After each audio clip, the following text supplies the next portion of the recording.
Welcome to Sleepy Love Tales, soothing romantic stories to help you relax and fall asleep. Let us know where you're listening from in the comments.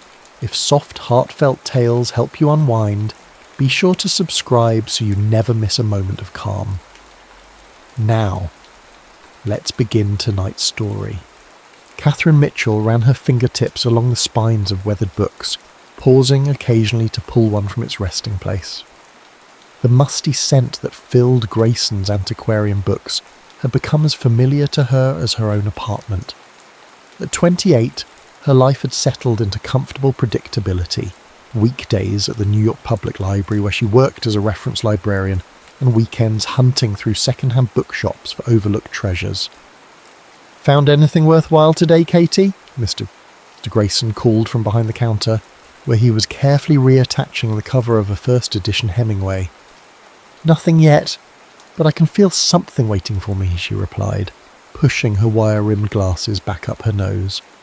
Her mother always said she had a sixth sense for books, an ability to know when something special was nearby. Today, that sense led her to the back corner of the shop to a section she'd browsed dozens of times before. But somehow, a slim volume with a faded blue spine caught her eye, as if it had materialized from nowhere. She carefully extracted it from between two larger tomes. The Quiet Hours by Elizabeth Harmon. Katherine had never heard of the author, but the title resonated with her. The book wasn't particularly valuable, a 1950s novel that had likely enjoyed modest success before fading into obscurity. But when she opened it, her breath caught. The margins were filled with handwriting, not the occasional underline or star that readers sometimes left, but entire paragraphs of thoughtful commentary. The penmanship was distinctive, slightly slanted to the right, with crisp consonants and flowing loops. "Harmon captures the essence of solitude without making it seem pathetic," read one note beside a description of the protagonist walking alone through autumn woods. "There's dignity in choosing one's own company, in listening to thoughts that can only be heard in silence." Katherine found herself scanning pages, not for the author's words, but for the annotations. The unknown reader had engaged with the text as if in conversation with it, challenging some passages and expressing deep appreciation for others. There was humour. "If I wrote a letter this melodramatic, I'd burn it before the ink dried." An unexpected vulnerability. "I've stood at this same precipice, wondering if anyone would notice if I simply stepped off." She checked the inside cover and found what she was looking for, a name written in the same distinctive hand. Gary Wilson, 1968. Katherine bought the book without hesitation, paying more than its objective worth, but far less than its value to her. That evening, curled in her apartment's window seat as rain tapped against the glass, she read the entire novel, letting Gary Wilson's commentary guide her through the story. By midnight, she had made her decision. She would find him. The search proved more challenging than she'd anticipated. This was 1974, before the internet would make locating people a trivial matter. The New York phone directory listed 12 Gary Wilsons, none of whom, when carefully called, admitted to annotating old novels. Library records offered no help. Bookstore owners shook their heads. 3 weeks later, Katherine caught a break. Mr. Grayson remembered a customer named Wilson, who had sold a collection of books the previous year. A decent fellow, former English professor, I believe, left an address for tax purposes. The address led to a brownstone in Brooklyn Heights. Katherine stood on the sidewalk for 20 minutes, rehearsing what she would say, before finally mailing a letter instead. She wrote and rewrote it 7 times. "Dear Mr. Wilson, my name is Katherine Mitchell. Recently I purchased a copy of Elizabeth Harmon's The Quiet Hours from Grayson's Antiquarian Books. I believe it once belonged to you, as it contains margin notes signed with your name. I hope you don't find this letter strange or intrusive, but I felt compelled to reach out. Your annotations transformed my experience of the novel. Your insights, humour and honesty spoke to me in ways the original text couldn't alone. I'm a librarian who has read thousands of books, but I've never encountered marginalia that felt like finding a kindred spirit across time. I simply wanted to thank you for inadvertently sharing your thoughts with a stranger. With appreciation, Katherine Mitchell. She included her return address, but expected nothing in response. 3 weeks later, an envelope arrived, postmarked from a town she'd never heard of upstate. Dear Miss Mitchell, your letter provided the most pleasant surprise I've received in years. I'd completely forgotten about that old copy of The Quiet Hours, and I'm mildly embarrassed to know my scribbles have been exposed to discerning eyes. In my defence, I never expected anyone else to read those notes. They were conversations I was having with myself as much as with Harmon's text. I'm curious which passages resonated with you. The novel affected me deeply during a transitional period in my life when I was questioning many of my previous certainties. Perhaps that's why I couldn't keep my thoughts contained. If you're inclined to continue this unexpected correspondence, I would welcome hearing your thoughts on the book or on any other matter that interests you. Sincerely, Gary Wilson. Katherine wrote back the same evening, this time without agonising over every word. She quoted his annotation about solitude having dignity and explained how it had articulated something she'd felt but never named. She mentioned her favourite bookshops in the city and asked if he had recommendations.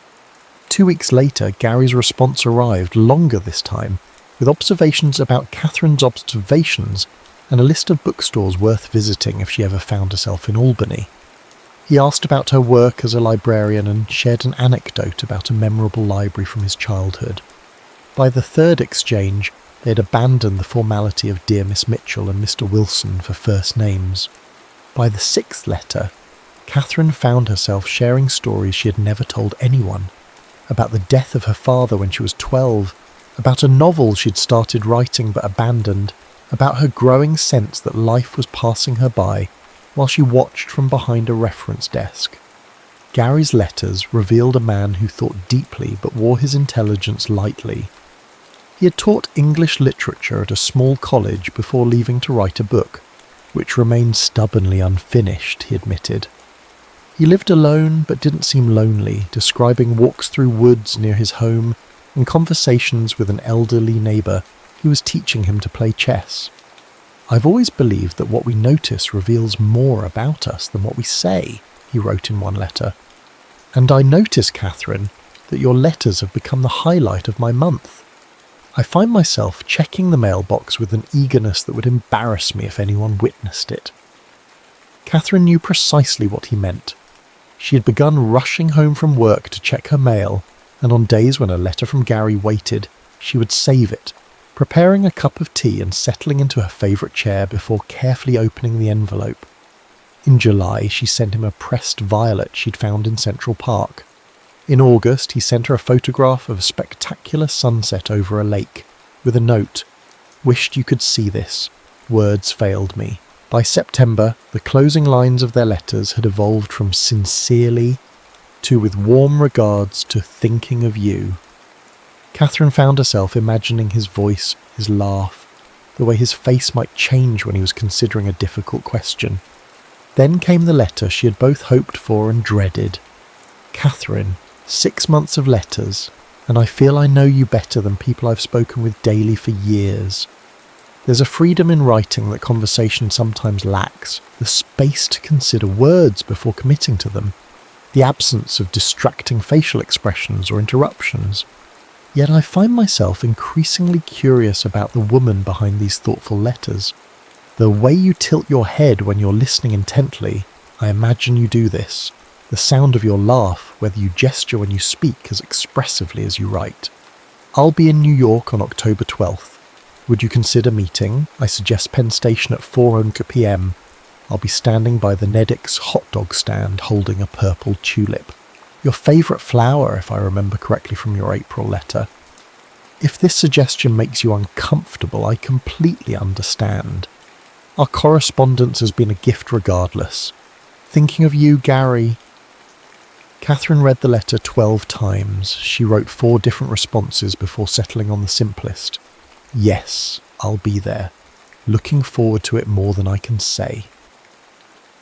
October 12th arrived with Katherine in a state of nervous excitement she hadn't experienced since childhood, Christmases. She changed outfits 5 times before settling on a rust-coloured dress that complemented her auburn hair and a camel coat against the autumn chill.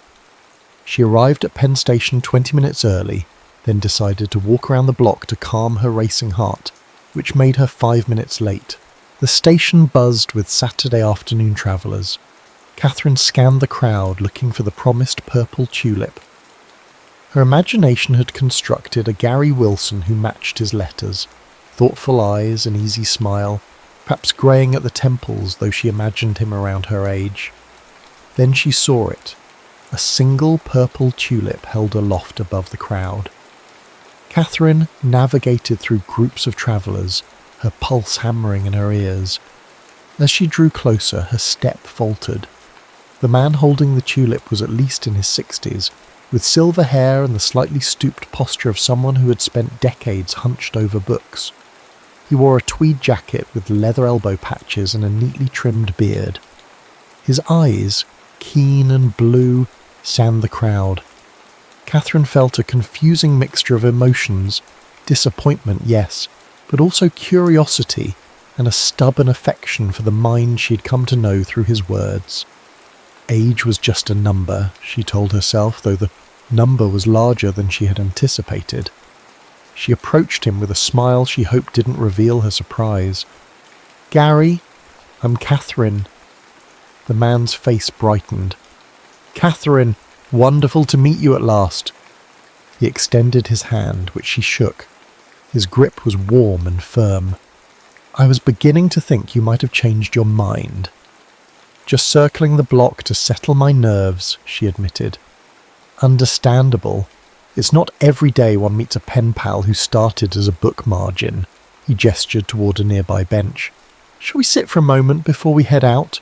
I thought we might walk through Bryant Park if that appeals to you." They sat, and Gary asked about her work, referring to specific details from her letters with impressive recall. Katherine found herself relaxing despite her initial shock. This was the same thoughtful person she'd come to know, just packaged differently than she had imagined. After about 15 minutes of conversation, Gary checked his watch and smiled. "I believe we should be moving along now." "Of course," Katherine said, gathering her purse. Gary stood and looked over Katherine's shoulder, raising his hand in a beckoning gesture. She turned to see a young man approaching, tall with dark hair and the same striking blue eyes as the man beside her. He wore a navy pea coat and carried a book. The older man's eyes twinkled with mischief. "Katherine Mitchell, may I introduce my son, Gary Wilson Jr.? Katherine's mouth fell open. She looked between the two men in confusion. The younger Gary extended his hand, his expression both amused and apologetic. "It's a pleasure to finally meet you, Katherine. I hope my father hasn't been too awful." "Your father," Katherine repeated, feeling as if she had stepped into an alternate reality. Gary Sr. chuckled. "I may have neglected to specify which Gary Wilson annotated that book. Junior inherited not only my name, but my tendency to argue with authors in the margins." "This was your idea, wasn't it?" Katherine asked Gary's father with fond exasperation. "Entirely," the older man admitted without a trace of remorse. "When Junior told me about this fascinating librarian he'd been corresponding with, I insisted on vetting you first. Call it paternal prerogative." Katherine looked at Gary Jr., understanding dawning. "You wrote the letters." He nodded, colour rising in his cheeks. "Every word. Dad just thought it would be funny to make sure you weren't some sort of book-obsessed axe murderer," Gary Sr. finished cheerfully. "I approve, by the way. She's exactly as she seemed in the letters, Junior." Katherine couldn't help herself. She burst into laughter, the kind that comes from relief and absurdity colliding. When she could speak again, she playfully punched Gary Sr. in the arm. That was terrible of you. Guilty as charged, he agreed, not looking remotely contrite. But now that we've established you're not dangerous, unless one counts that right hook, I should head home before my wife thinks I've run off with a mistress. He winked at Katherine, then clasped his son's shoulder. Don't mess this up, Junior. As Gary Sr. walked away, his son turned to Katherine with a mixture of embarrassment and hope. I swear this wasn't my idea. I'd understand completely if you want to call it a day after this. Katherine studied him, the same height as his father, but with broader shoulders, the same intelligent eyes, but with laugh lines still in their early stages. He was holding a weathered copy of T.S. Eliot's collected poems. Do you argue with Eliot in the margins too? She asked. He glanced down at the book in his hands and smiled. Constantly. He's brilliant, but occasionally insufferable. I think, Katherine said slowly, that I'd still like to take that walk, if the offer stands. I have a lot of questions about a certain annotated novel. They walked from Penn Station to Bryant Park, the October afternoon softening into early evening. Gary explained how the book had ended up at the bookstore. I was between apartments last year and had to sell some of my library. I tried to keep the books I'd annotated, but a few slipped through. I had to pack in a hurry when my old lease ended unexpectedly. Including The Quiet Hours, Katherine said, which somehow found its way to you. He glanced at her with a smile that crinkled the corners of his eyes. Dad calls that literary fate. The initial awkwardness dissolved as they fell into the easy rhythm they had established through letters. Gary asked about the reference question she had mentioned in her last letter, a woman researching the history of female lighthouse keepers, and Katherine found herself gesturing animatedly as she described helping the patron find obscure historical records. You do tilt your head when you're interested in something, Gary observed, looking pleased. I'd imagine that. Katherine felt heat rise to her cheeks. What else did you imagine? That you'd be thoughtful and articulate in person, not just on paper, that your laugh would be genuine, that you'd call me out if I said something pretentious. He hesitated, then added more quietly, that I'd feel as comfortable with you in person as I did writing to you. And do you? She asked. More so, he admitted. Letters let you curate yourself. This is messier, but better. They found an empty bench in Bryant Park and sat watching the last golden light fade from the sky. A street musician played saxophone nearby, the notes floating through the crisp air. Tell me something you didn't put in a letter, Katherine said.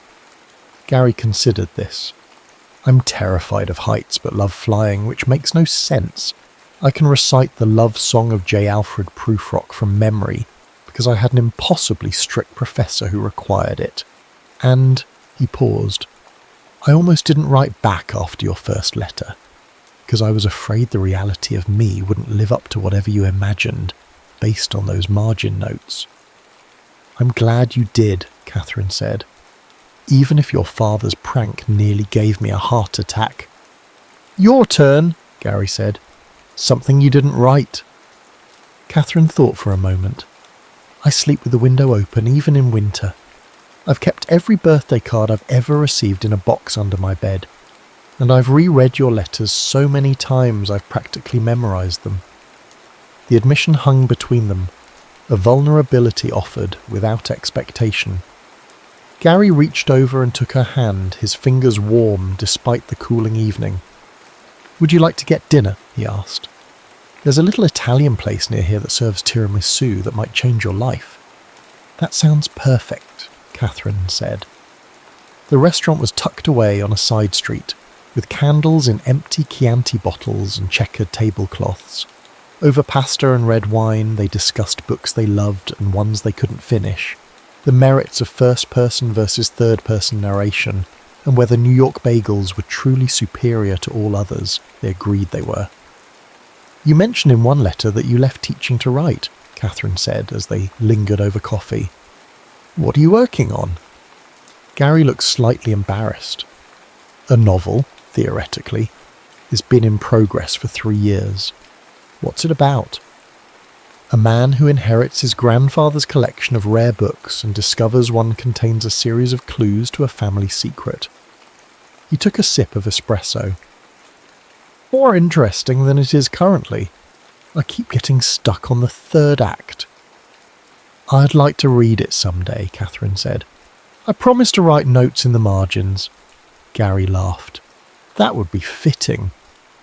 After dinner they walked through the city, intentionally getting a little lost, discovering a hidden courtyard with a forgotten fountain, browsing a late-night bookstore where they challenged each other to find the most obscure title, and finally stopping for ice cream despite the October chill.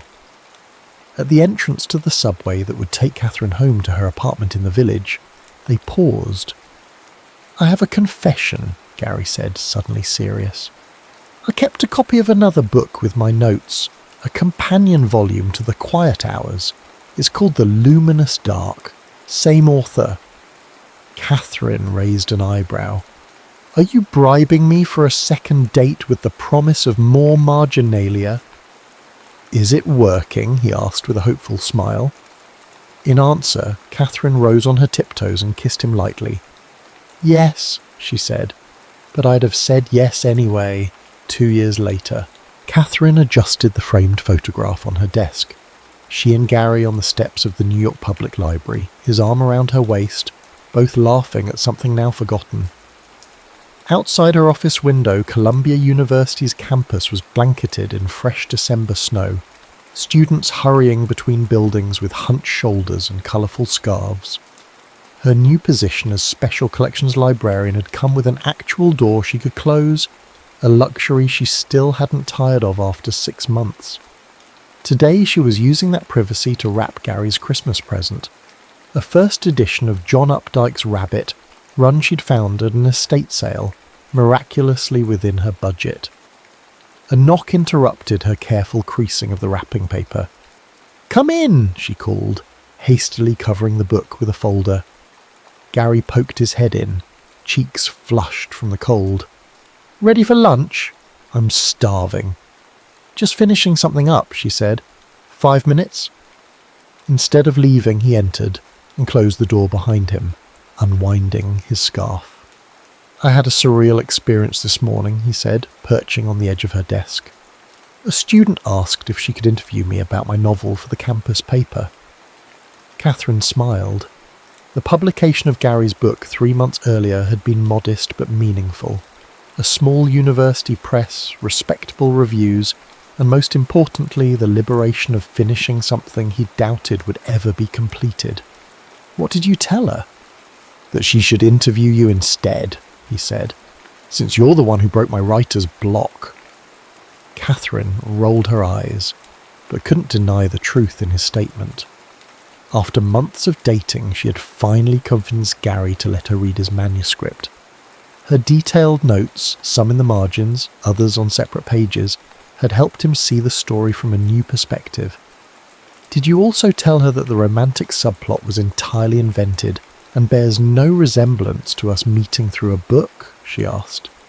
Gary laughed. "Some things are just for us to know." Katherine opened her desk drawer and removed a small package wrapped in simple brown paper. "Since you're here, you might as well have this now." Gary raised his eyebrows. "Christmas is still 2 weeks away." "This isn't your Christmas present," she explained. "It's an anniversary gift. 2 years ago today, I found a book with notes in the margins." Gary carefully unwrapped the package to reveal a slim volume bound in faded blue cloth. His eyes widened as he recognized The Quiet Hours. "How did you find it again?" he asked, turning it over in his hands with reverence. "I've been in touch with Mr. Grayson for months. He's been keeping an eye out, calling other booksellers. It turned up in a shop in Boston." Gary opened the book, fingers tracing his younger self's handwriting. "I can't believe some of the pretentious things I wrote," he said with a self-deprecating laugh. "Listen to this. Harmon understands that true connection requires vulnerability, but she fails to acknowledge the courage such vulnerability demands." He shook his head. "What did I know about vulnerability at 25? Katherine moved to stand beside him, looking over his shoulder at the familiar pages. I fell in love with your mind through those notes. Gary closed the book and set it carefully on the desk, then pulled Katherine into an embrace. And I fell in love with yours through your letters. He kissed her forehead. I've been thinking, what if we wrote a book together? What kind of book? She asked, intrigued. Letters between strangers who connect through literature. We could each write one character's perspective. Katherine considered the idea, warmth spreading through her at the thought of creating something together. I'd like that, she said, as long as we promise not to let your father write the ending. Gary laughed and kissed her properly. Deal, he said against her lips. Though I have to admit, his plot twist worked out pretty well for us. On her bookshelf at home, Katherine had created a special section, her collection of books with meaningful marginalia. Some contained Gary's thoughts from before they met. Others held conversations they'd had in the margins since then, agreements and arguments and inside jokes captured in ink. And there was space for many more, a library of love letters built word by word in the white spaces that most people overlooked. The end.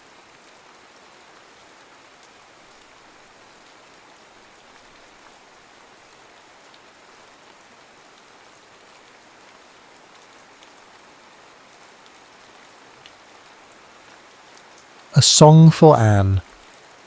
The clatter of carriage wheels on the cobblestones of Hampton Court was a frantic, irregular heartbeat counting down the final seconds of Anne's freedom. Through the thick, leaded glass, the palace rose from the autumn mist not as a home, but as a fortress of gilded stone and suffocating grandeur. Each turret and battlement seemed to whisper the same cold truth. Her life was no longer her own. In Brittany she was the Duchess Anne, a ruler in her own right, her will the law of the land. Here she was a political necessity, a name on a treaty, a womb intended to secure an alliance. The autumn wind, sharp and tasting of wood smoke and damp earth, whipped at the cloaks of the receiving party as she descended. At its head stood a boy who was not yet a man, Prince Arthur. He was handsome in a severe English way, his features fine-boned and his expression as placid as a frozen lake. He bowed, his movements precise and tutored. "Your Grace," he said, his voice clear but devoid of warmth. "Welcome to England. I trust your journey was not unduly arduous. The recent rains have made the roads to Dover quite treacherous, which has, in turn, delayed the Florentine wool shipments." Anne, accustomed to the passionate greetings of her own people, could only offer a small, tight smile. He spoke of trade, not of her comfort, of commerce, not of the country she had left behind forever. He saw the treaty, not the woman. She was led through echoing corridors, her silk gown rustling, like dry leaves skittering across a grave. Tapestries depicting epic battles and stoic saints absorbed the sound of her footsteps, their woven figures seeming to watch her with pitiless eyes.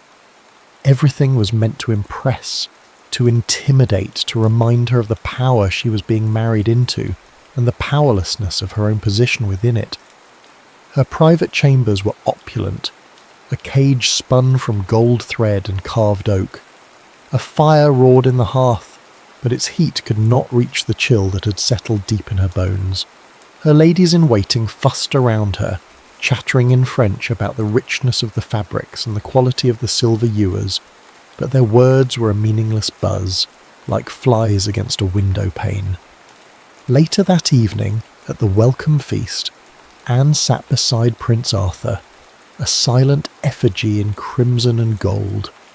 The great hall was a cacophony of clattering plates, booming laughter, and the drone of courtiers vying for favour.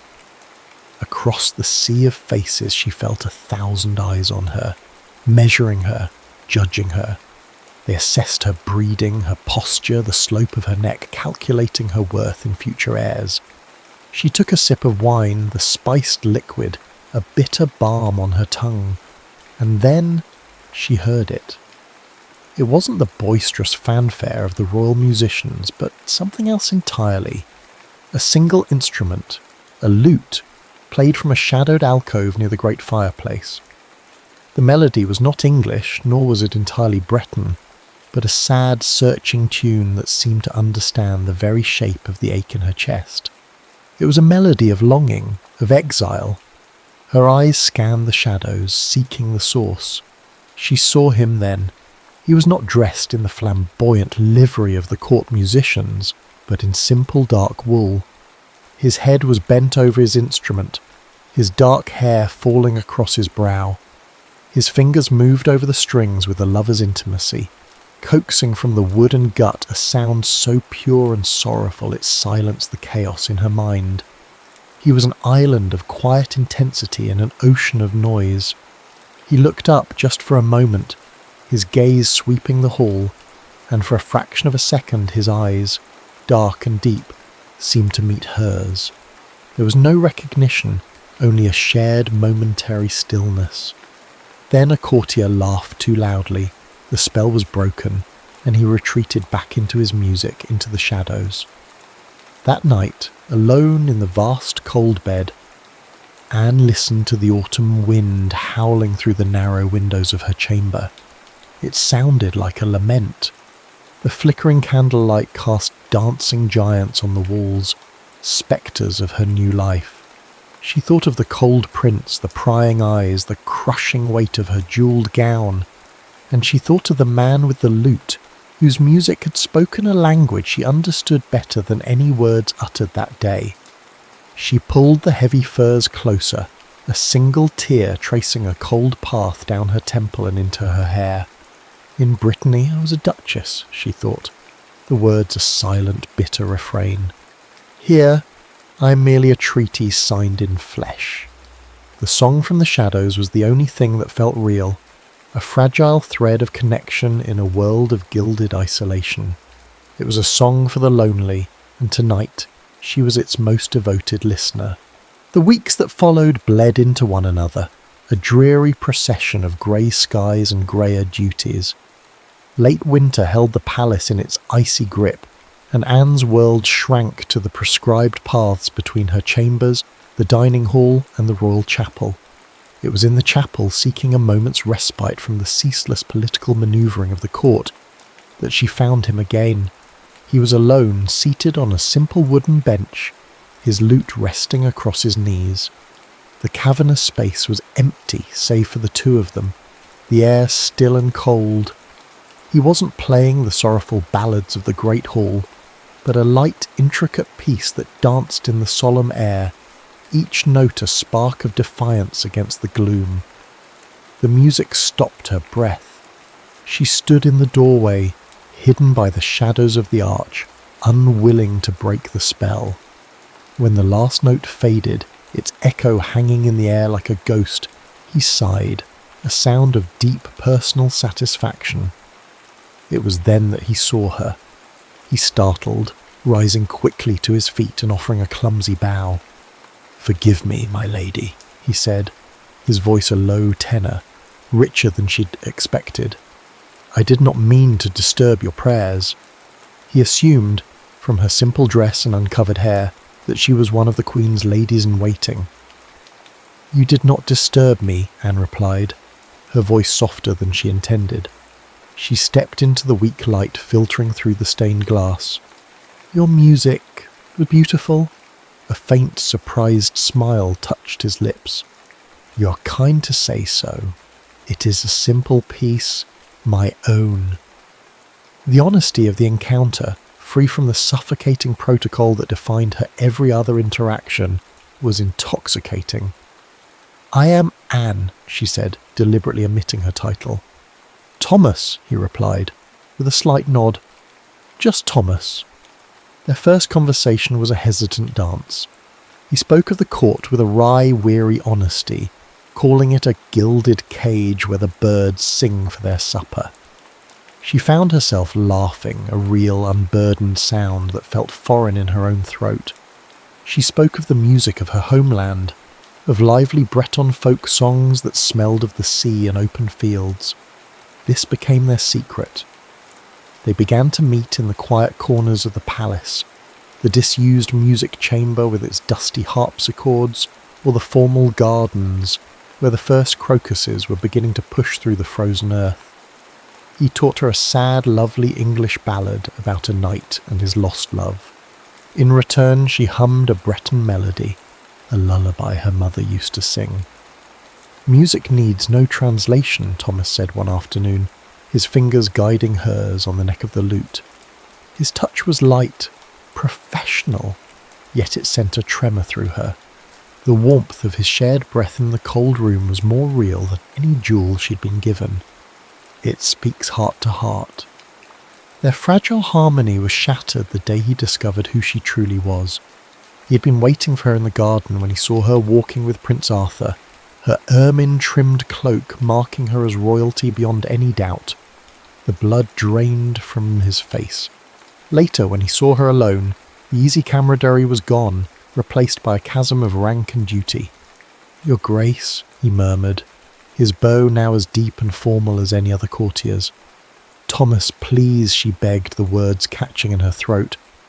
"I am a court musician," he said, his voice tight with a bitterness she hadn't heard before. "You are the future Queen of England. There is no please between us."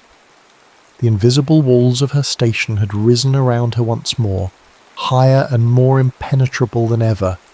He was right. Their connection was an impossible fantasy, a hidden harmony that could never be played for the world to hear. The engagement ceremony was set for the first day of May. As the date approached, the palace buzzed with preparations. The ringing of the chapel bells, meant to be a joyous proclamation, sounded to Anne like funeral tolls. They were not celebrating a union of love, but hammering the final nails into the coffin of her old life, of the woman she might have been. The woman who could laugh with a musician in a winter garden. The woman who was, for a few stolen moments, just Anne. The threat of discovery and the finality of her impending marriage did not sever the thread between Anne and Thomas. Instead, it pulled it taut, transforming their tentative connection into something sharp, bright, and dangerous. Their secret meetings became more infrequent, but infinitely more precious, charged with the energy of all they could not say in the open. One moonless night, Thomas led her not to the gardens or the music room, but up a winding stone staircase to a small, forgotten tower room where he kept his instruments. It was his sanctuary, a space that was wholly his. A single candle burned, its flame dancing in the draught, casting their shadows long and intertwined against the cold stone walls. "I cannot give you jewels or titles, Your Grace," he said softly, his back to her as he picked up his lute. "I have only this." He played for her then, a private concert in the heart of the sleeping palace.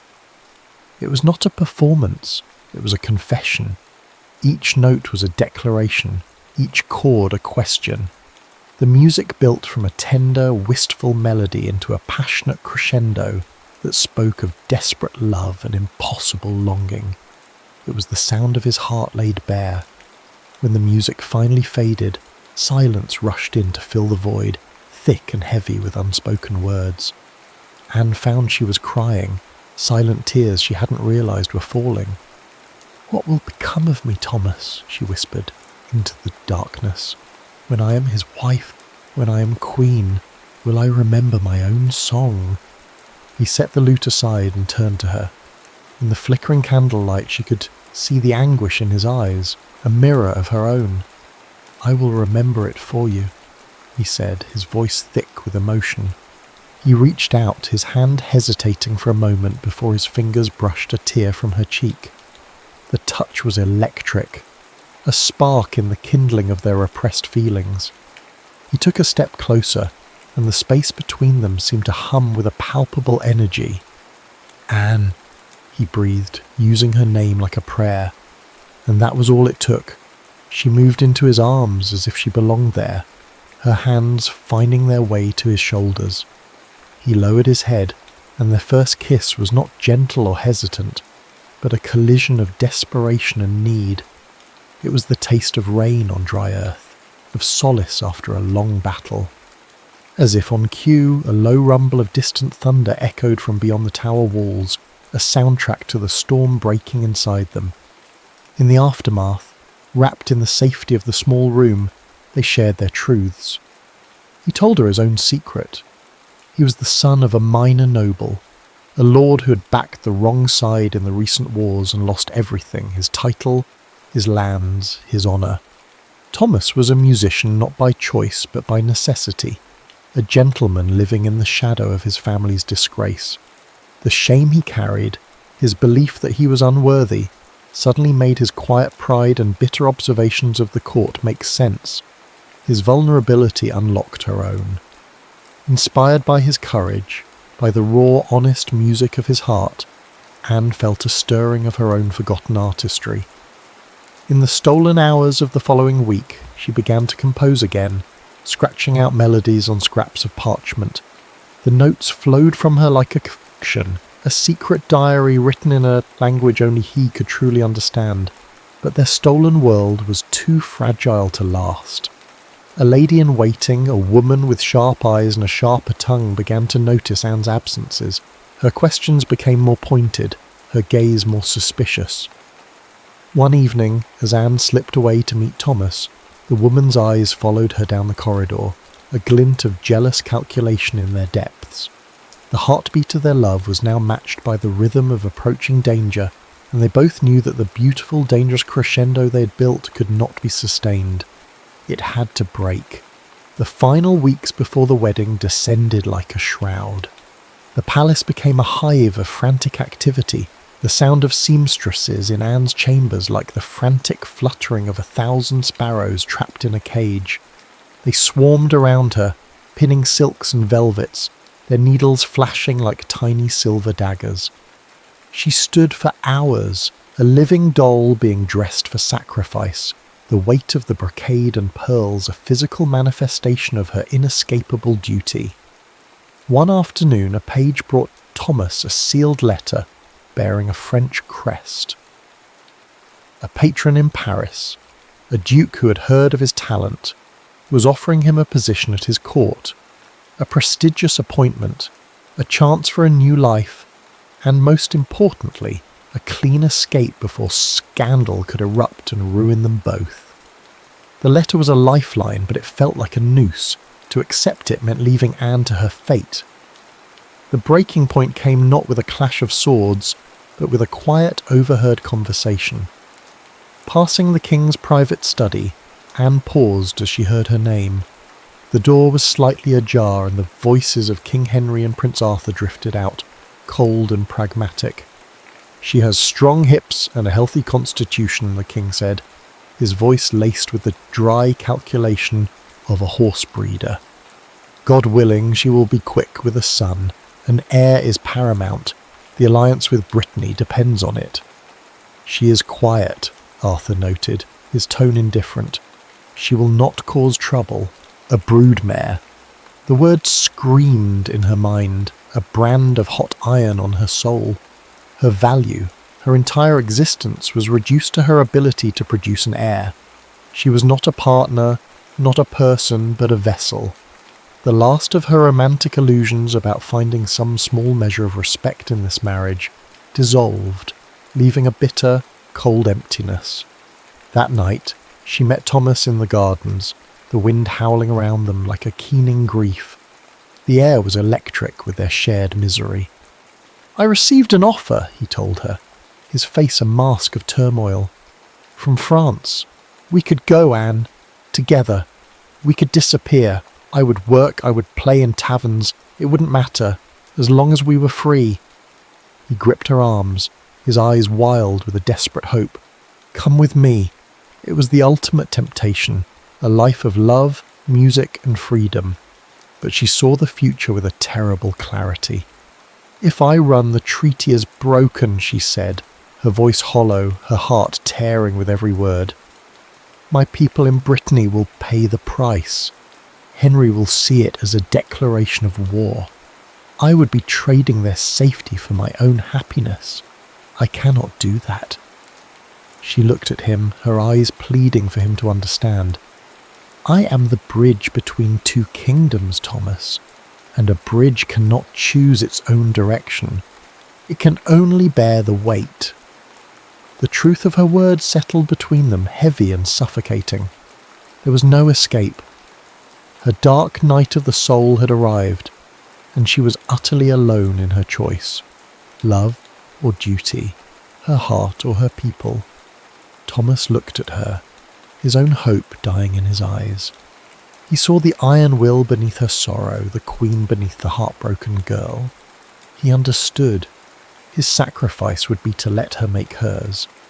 He could not save her from her fate, but he could save her from the scandal of their love.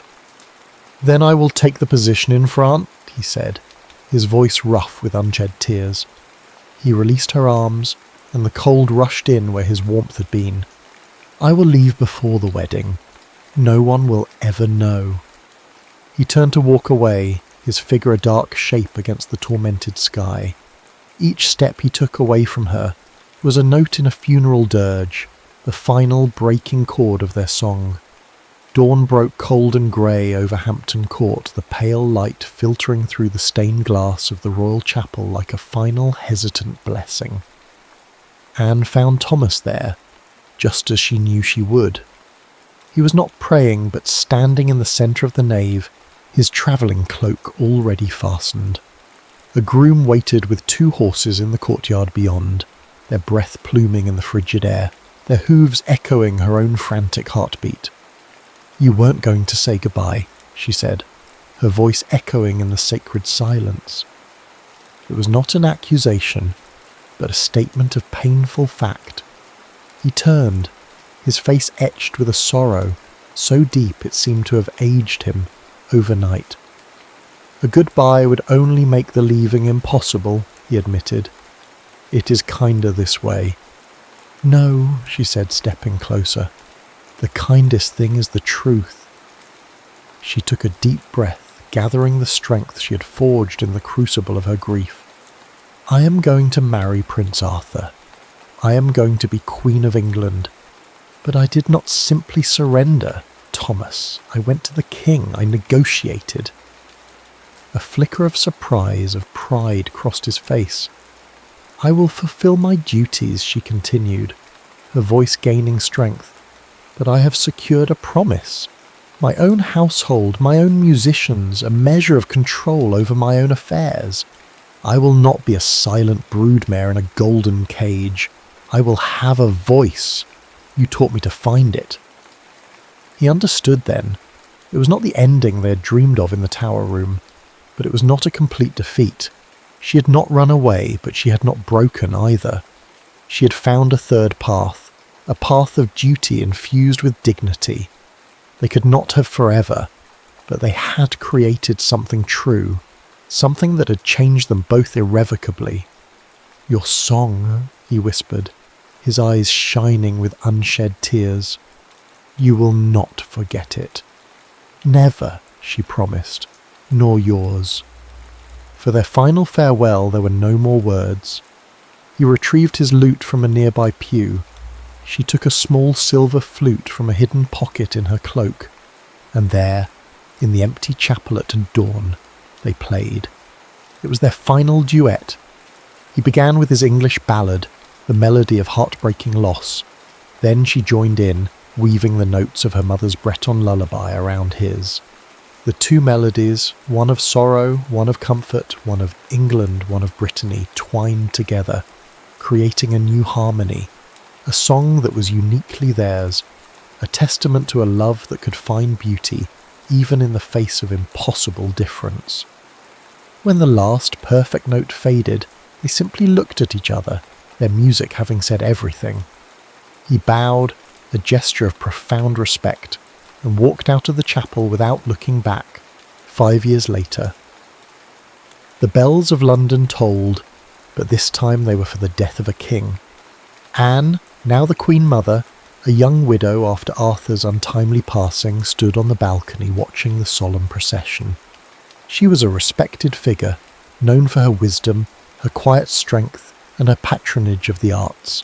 She had kept her promise to her people, and to herself. That evening a package arrived, delivered by a messenger who had travelled far. It bore no name, only a seal of pressed wildflowers. Inside, nestled in silk, was a small, intricately carved wooden bird, a lark poised for flight. Beneath it lay a sheaf of sheet music. The melody was new, yet achingly familiar.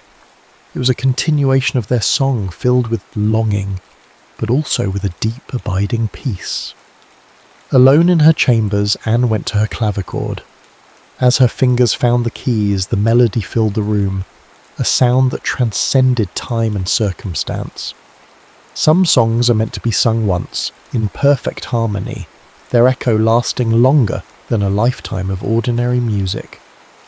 Anne closed her eyes, a small secret smile on her lips, and let the melody carry her back to a love that chose memory over possession, duty over desire, and in that choice found its own form of forever.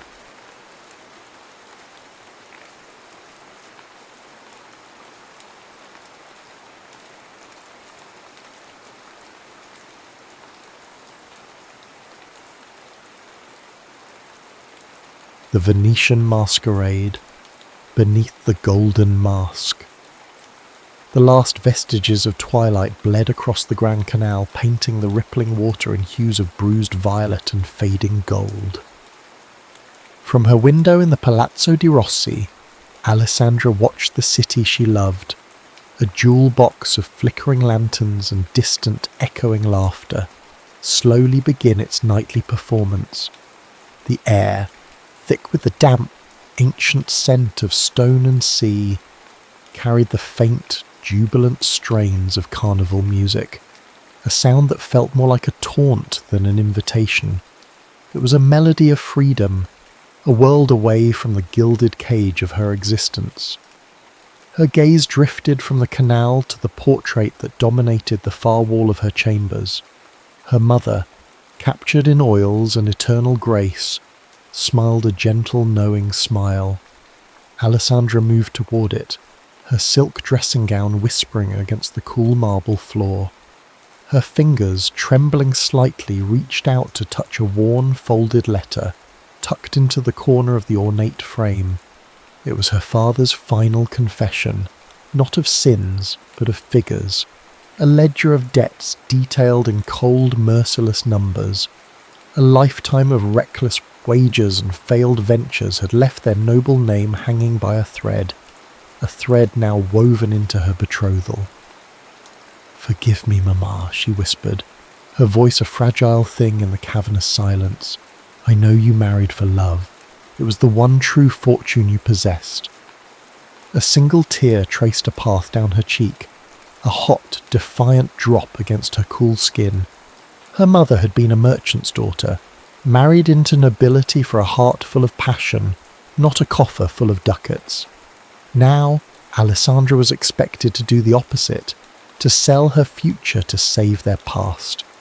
The weight of her mother's pearl necklace, a wedding gift she now wore daily, felt less like an heirloom and more like a manacle. Each iridescent sphere was a reminder of the life she was being forced to accept, a life bound to Conte Marcello.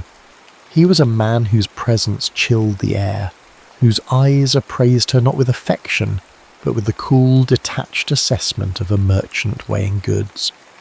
During his last visit, his touch had been a proprietary caress on her arm, his fingers cold and firm staking a claim. He spoke of alliances, of consolidating power, of the Rossi name being polished anew under his patronage.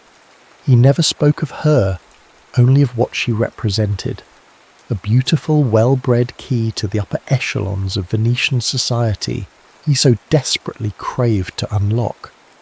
Alessandra's reflection shimmered back at her from the darkened window pane, a pale, captive ghost, dark hair, eyes the colour of Venetian dusk, a mouth that had forgotten the shape of a genuine smile. She saw the resignation settling in her features, the slow extinguishing of a light she once believed was unquenchable.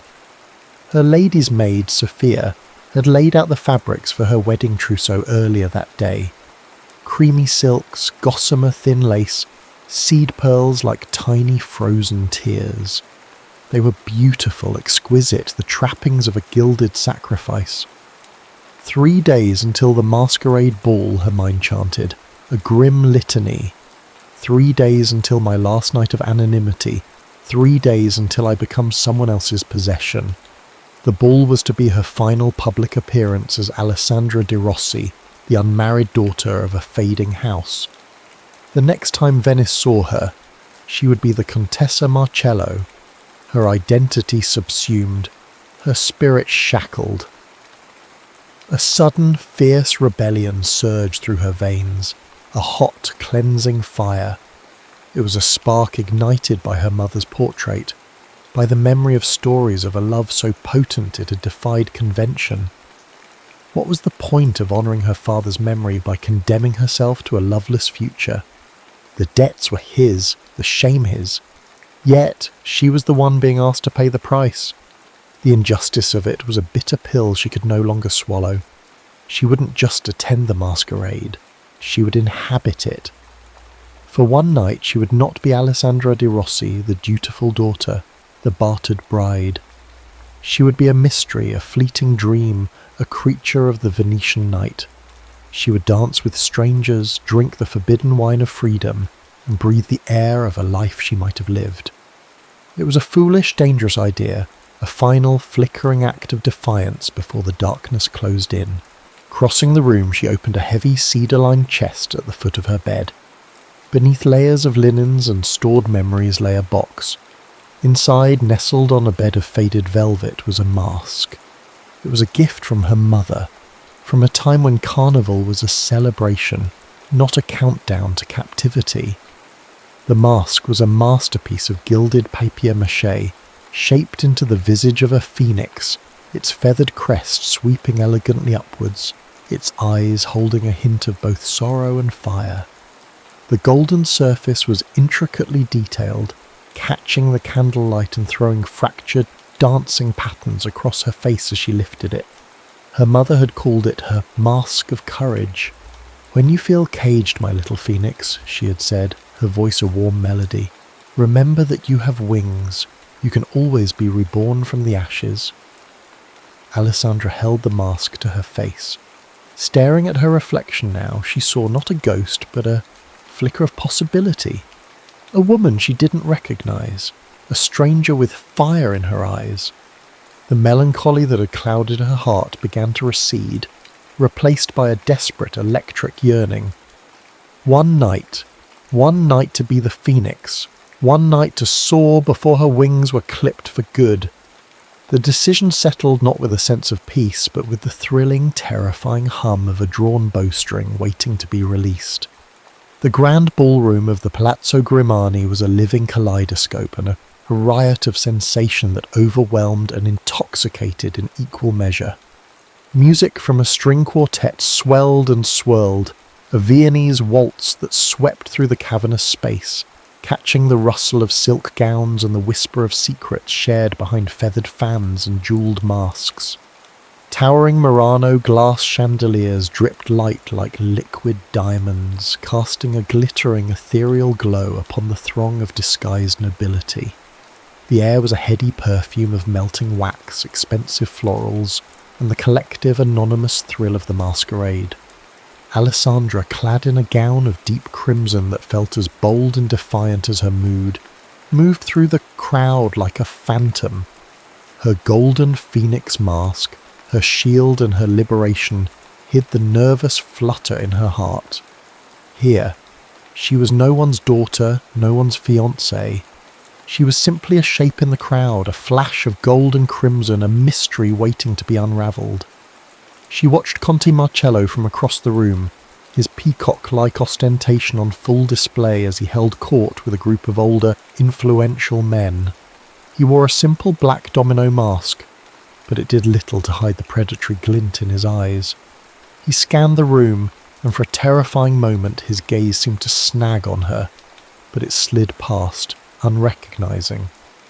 A shiver of relief, cold and sharp, ran down her spine. She accepted a glass of champagne from a passing servant, the bubbles a fizz of courage on her tongue. She was content to be an observer, a wallflower drinking in this last taste of life.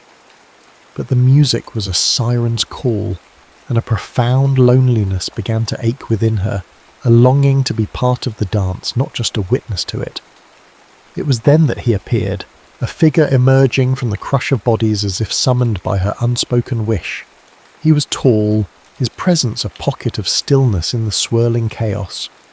He wore a simple, impeccably tailored coat of midnight blue velvet, and his mask was the same deep hue, unadorned save for a subtle silver filigree at the temples. It concealed the upper half of his face, but couldn't hide the strength of his jaw or the way his mouth curved into a faint, intriguing smile as he stopped before her. "A phoenix, signora?" His voice was a low baritone, a smooth, rich sound with an accent she couldn't quite place. Not Italian, something crisper, cleaner. How prophetic. Are you planning on rising from the ashes of this rather dull affair? Alessandra felt a jolt, a spark of connection that was as unexpected as it was potent.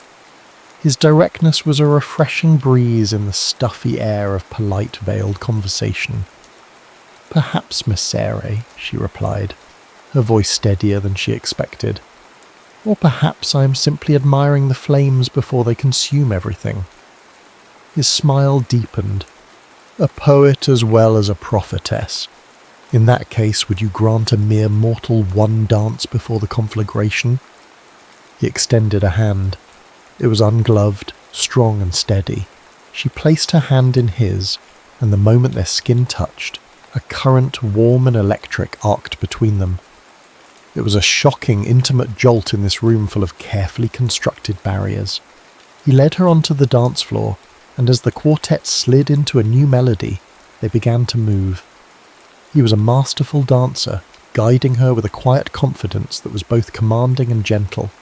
They didn't speak. They didn't need to. Their steps were a conversation, their movements a perfect, unspoken harmony. It felt less like a dance and more like a recognition, a meeting of two souls who'd been moving to the same rhythm long before they ever touched. She found herself studying the details of him, the way a lock of dark, wavy hair fell across his brow, the clean, sharp scent of bergamot and sea salt that clung to him, a fragrance that spoke of ships and faraway lands. With every turn, every stolen glance, the tension between them coiled tighter, a silken cord of intoxicating attraction. This was more than a dance. It was a discovery. "You are not from Venice," she stated, her voice soft, meant only for him. "Is my accent so obvious?" he murmured, his lips close to her ear, sending another shiver through her. "I am English. A diplomat of a sort. My name is Gabriel." Gabriel. The name suited him. He spoke it simply, without title or fanfare. A British diplomat. The word sent a prickle of alarm through her. England and Venice were tangled in a web of shifting alliances and trade disputes. He was not just a foreigner, he was a potential adversary, a man her future husband would surely see as a threat. The knowledge should have made her pull away, but instead it added a dangerous, thrilling edge to their encounter. He was everything forbidden, everything she should avoid. When the music finally softened to a close, they stood for a moment, breathless, their hands still linked in the centre of the glittering ballroom. The noise and the motion of the crowd seemed to fade into a distant hum. Reality, with its sharp edges and cold obligations, was beginning to press in. "The air in here has grown thick," Gabriel said, his gaze intense. "There is a balcony overlooking the canal. Would you join me for a moment of quiet?" She gave a single decisive nod. He didn't release her hand, but instead threaded his fingers through hers. A bold and possessive gesture that made her heart leap. He led her away from the dance floor, through a set of French doors, and out into the cool, moon-drenched night. They were alone. The music was a muted whisper behind them, the only sounds the gentle lapping of water against the palazzo's stone foundations, and the frantic beating of her own heart. The moonlight silvered the edges of his mask, casting his mouth and jaw in sharp relief. Slowly, as if asking for permission, he reached up with his free hand and gently untied the ribbon of his mask, letting it fall away. His eyes, now revealed, were a startling clear blue, the colour of the sea on a winter's morning.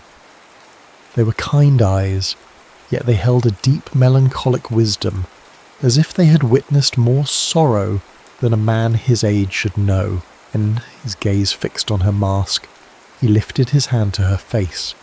His touch was feather-light, hesitant, a stark contrast to Marcello's cold possession. With a shared breath, he reached for the ribbons of her phoenix mask.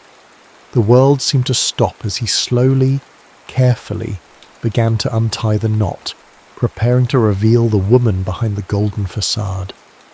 The golden phoenix mask slipped from her face, and in the pearlescent moonlight, Alessandra felt utterly, terrifyingly exposed.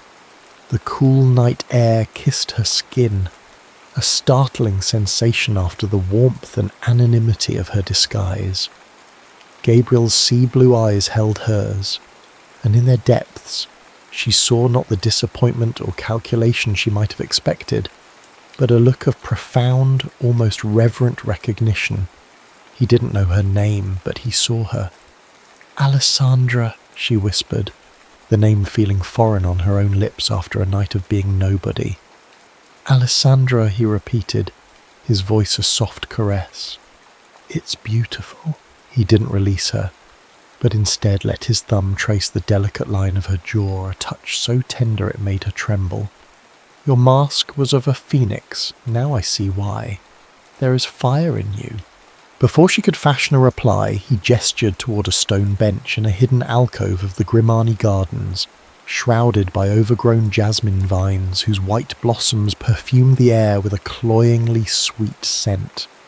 They sat, the city's distant revelry a mere murmur. The quiet felt more intimate than any crowded ballroom. He told her he was a British diplomat tasked with investigating whispers of corruption in the Venetian trade routes, a rot that threatened to poison relations with England. "I came to Venice for duty, Alessandra," he confessed, his gaze fixed on the dark, shimmering water of the canal. "I never expected to find my soul." The raw honesty of his words unlatched a door in her own heart. The carefully constructed walls of duty and resignation began to crumble.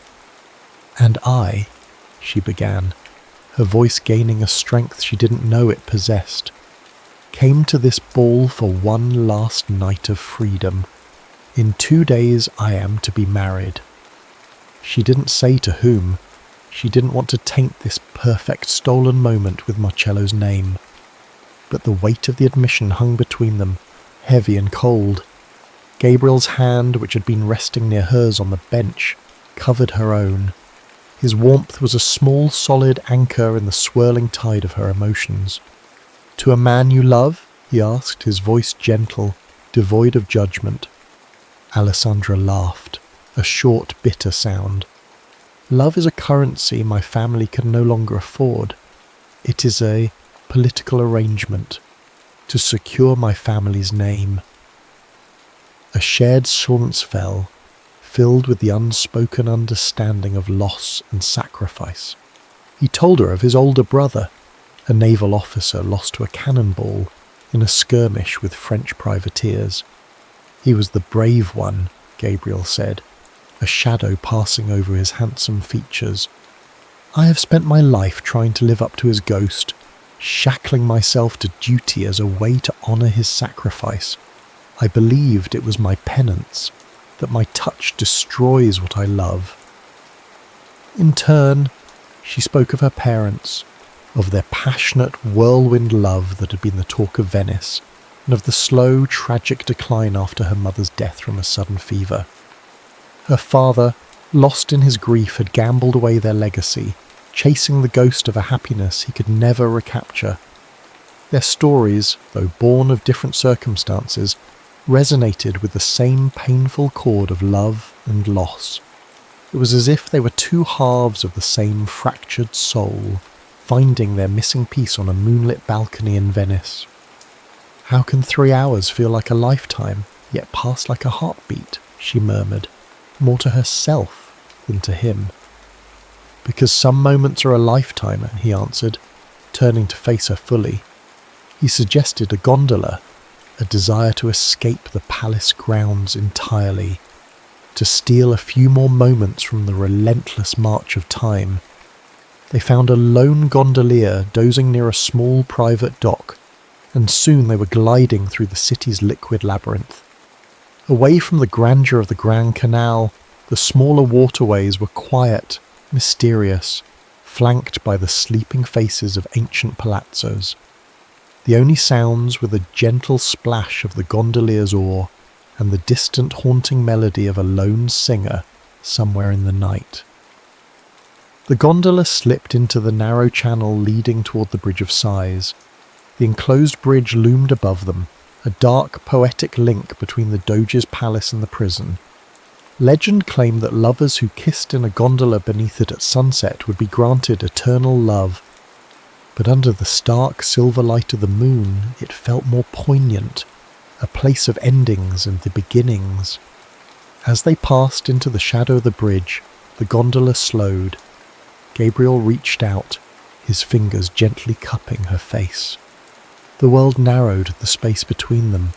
The moonlight, the water, the distant music, it all faded away, leaving only the intensity of his gaze. He leaned in and she met him halfway, a silent, mutual surrender. His lips were soft, hesitant at first, then deepening with a passion that mirrored the desperate, aching longing in her own soul. It was not the chaste, passionless kiss of a betrothed couple. It was a kiss of discovery, of hunger, of two people finding a home in one another. It was a kiss that tasted of champagne and salt and bittersweet possibilities. It was a promise and a heartbreak all at once, a perfect, impossible moment suspended in time. As their lips parted, the first hint of dawn was bruising the eastern sky, a pale, pearly grey that threatened to shatter their nocturnal spell. The magic was dissolving, the beautiful illusion giving way to the cold, hard light of day. Reality, with its impending wedding and political duties, was no longer a distant threat but an imminent, crushing certainty. The spell was breaking, and the ache in Alessandra's chest was the sound of her heart tearing in two. The chiming of the clock in the Piazza San Marco was a relentless metallic heartbeat, each hour a nail in the coffin of Alessandra's freedom. Dawn had broken, stripping the magic from the Venetian night and leaving behind a stark, unforgiving reality. Her wedding was tomorrow. In her chambers, Sophia moved with a sombre reverence, laying out the ivory silk of her wedding dress. The gown, which had once seemed merely beautiful, now looked like a shroud. Its intricate lacework was a web, its train a chain. Alessandra stared at it, her body numb, her mind still replaying the kiss beneath the Bridge of Sighs, the feel of Gabriel's hand in hers, the impossible hope he had ignited. Meanwhile, in a dimly lit office near the Rialto Bridge, Gabriel's world was also unravelling. His investigation had borne bitter fruit.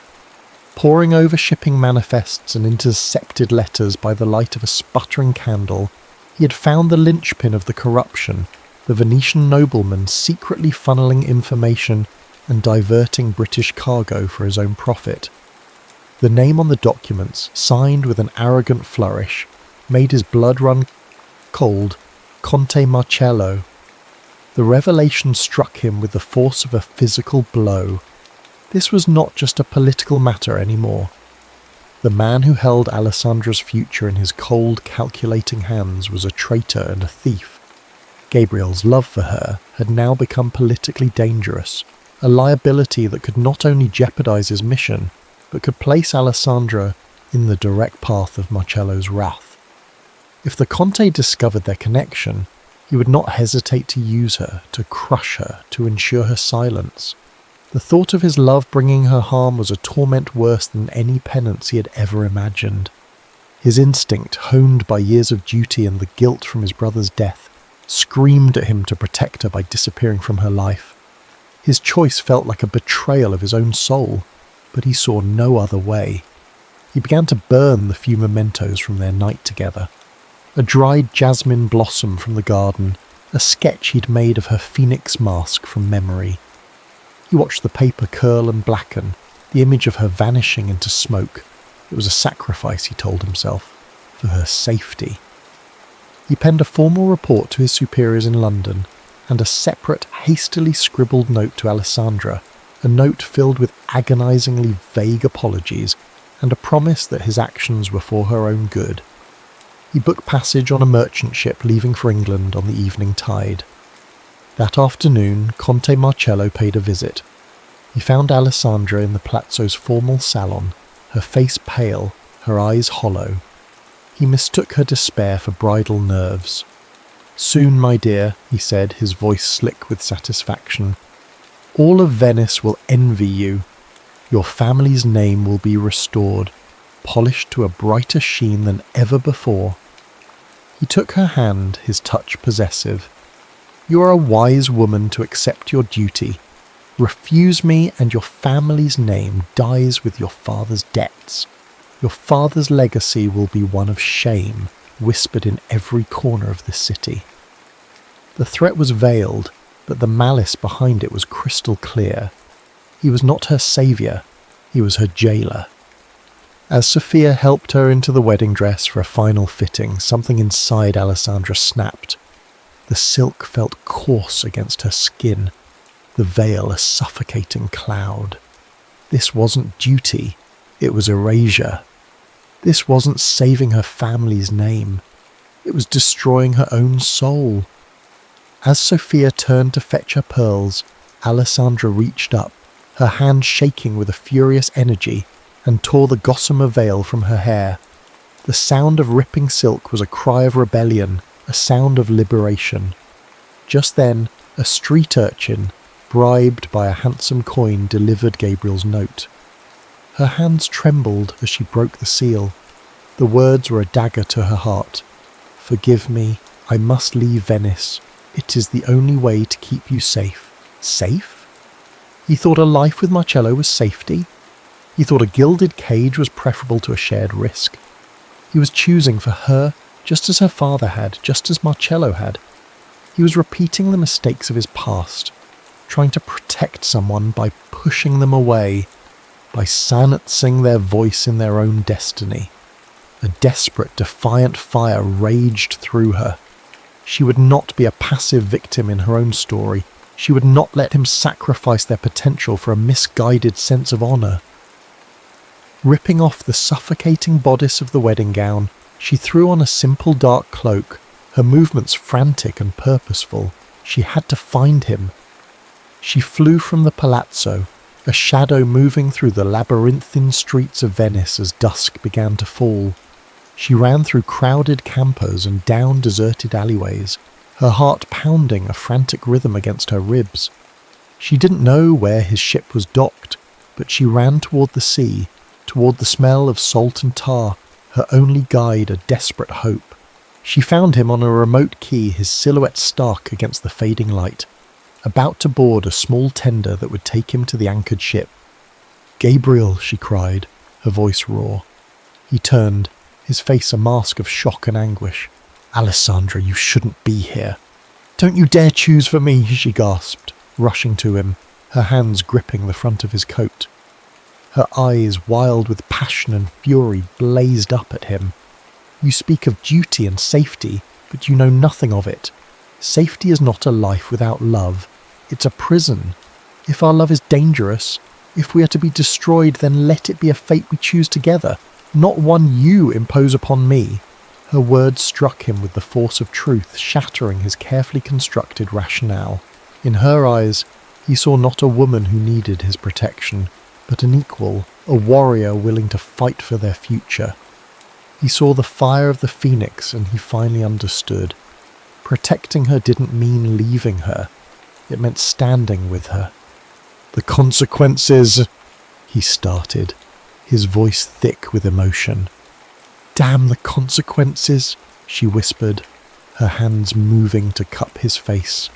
"Damn the debts, and the duty and the ghosts of our past.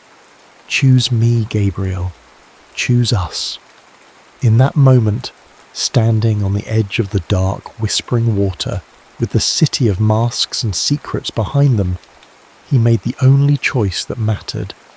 He pulled her into his arms, his kiss a desperate, fierce confirmation. They would flee together. Whatever the price, they would pay it side by side.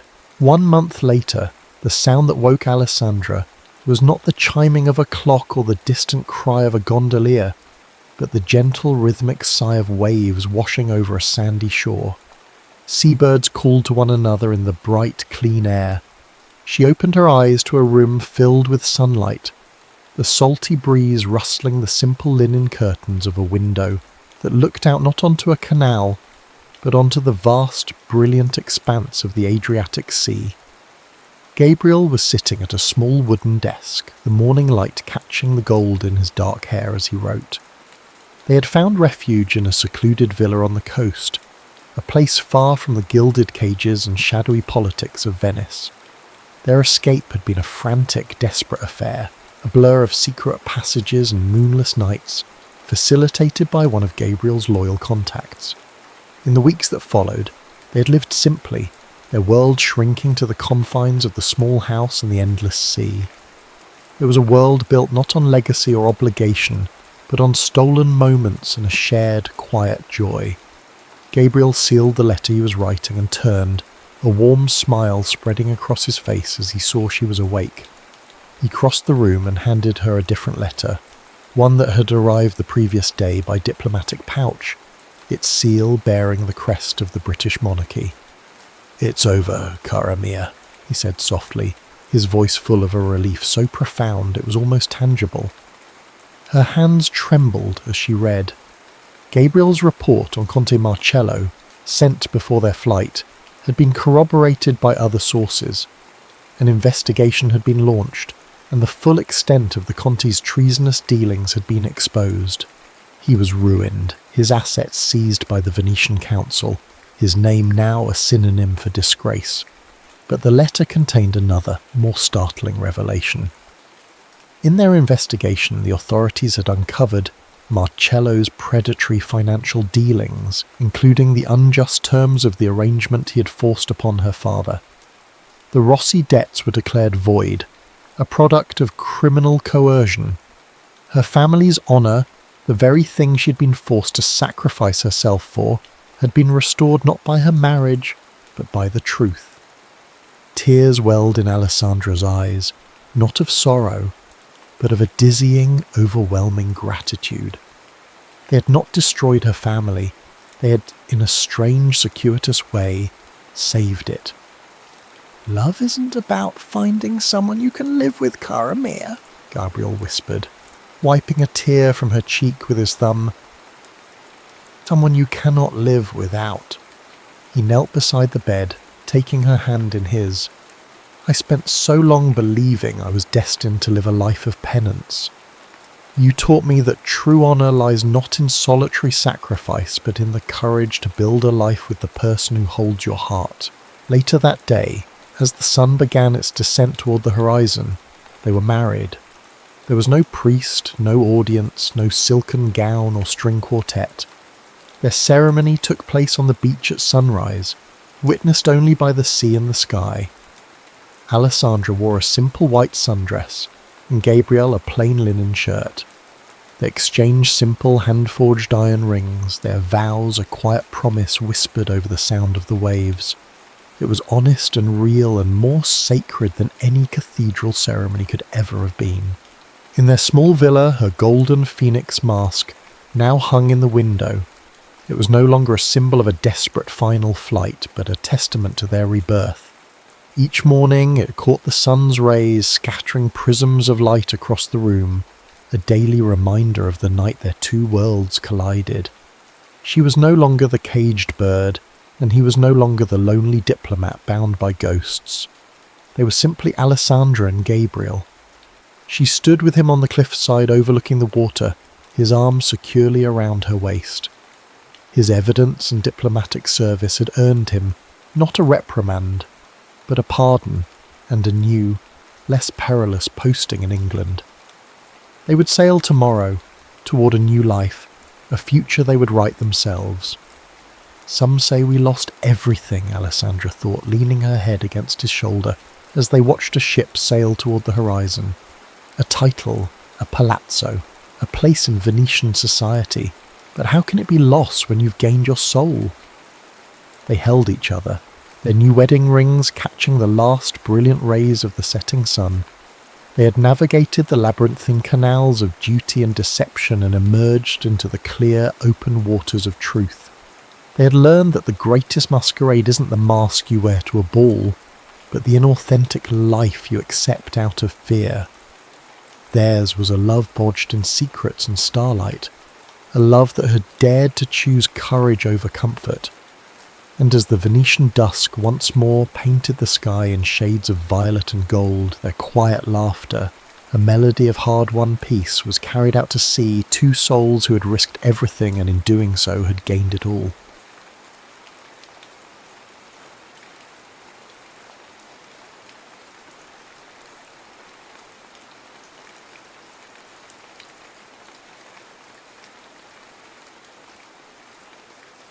Beneath the broken sky. The sky didn't just weep, it raged. Jake Mitchell had spent half his life in the air, a nomad of the jet stream, but he'd never seen a storm like this. It was a living, breathing monster, a churning vortex of black cloud and horizontal rain that clawed at his helicopter with savage intent. Below, the world had dissolved into a brown, churning sea, a landscape of flooded countryside where rooftops poked through the surface like lonely gravestones. "Mayday! Mayday! This is Rescue 1!" he'd yelled into the radio minutes ago, his voice swallowed by a roar of static. "Engine failure! I'm going down!" There was no response. There was only the wind's deafening shriek and the sickening groan of the rotor blades losing their fight. He was a man who saved people, plucking them from the jaws of disaster. Now the jaws were closing on him. He scanned the deluge for a patch of solid ground, anything that wasn't submerged. A sliver of gold, a wheat field, miraculously spared on a slight rise, appeared through the grey sheet of rain. He aimed for it, his hands moving with the ingrained memory of 1,000 drills. The controls felt sluggish, a dying animal in his grip. He braced for impact. The landing was less a landing and more a controlled fall. Metal screamed as the skids hit the soft earth, digging deep, sending mud and wheat stalks flying. The helicopter tilted, a wounded beast collapsing onto its side. The main rotor blade, already fractured, snapped with a sound like a giant's bone breaking, scything through the air before embedding itself in the saturated ground. Jake's head slammed against the side window, glass spider-webbed, then shattered. The world dissolved into a concussive flash of white, then a profound, ringing silence. The storm for a moment was muted. Sarah Michaels had been watching the storm from her farmhouse window, 10-year-old Tommy a silent, anxious presence beside her.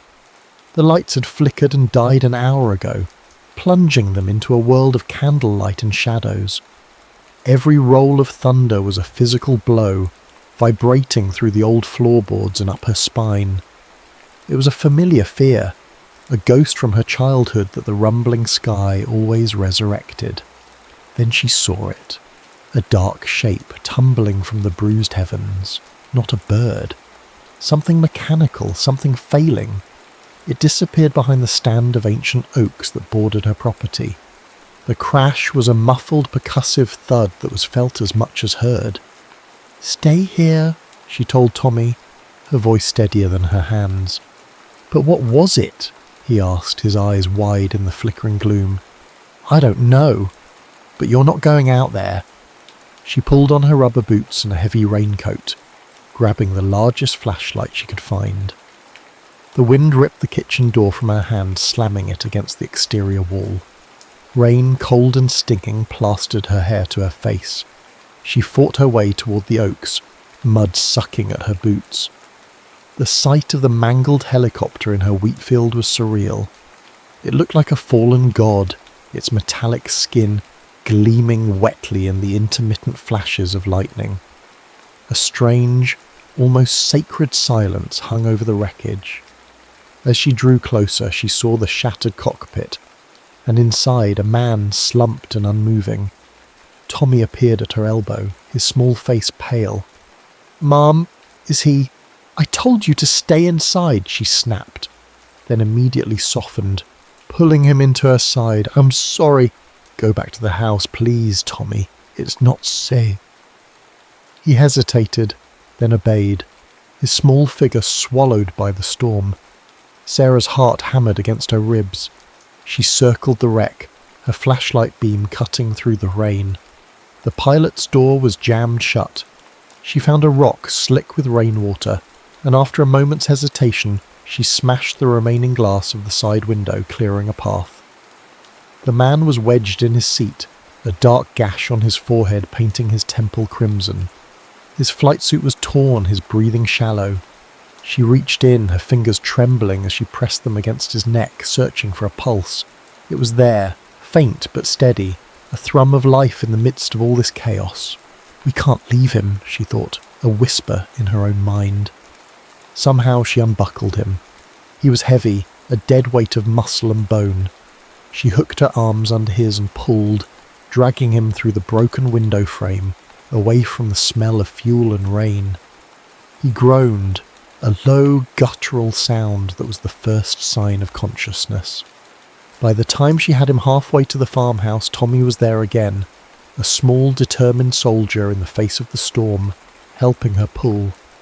They laid him on the braided rug in front of the cold fireplace. Lightning flashed, illuminating the scene in a stark blue-white strobe.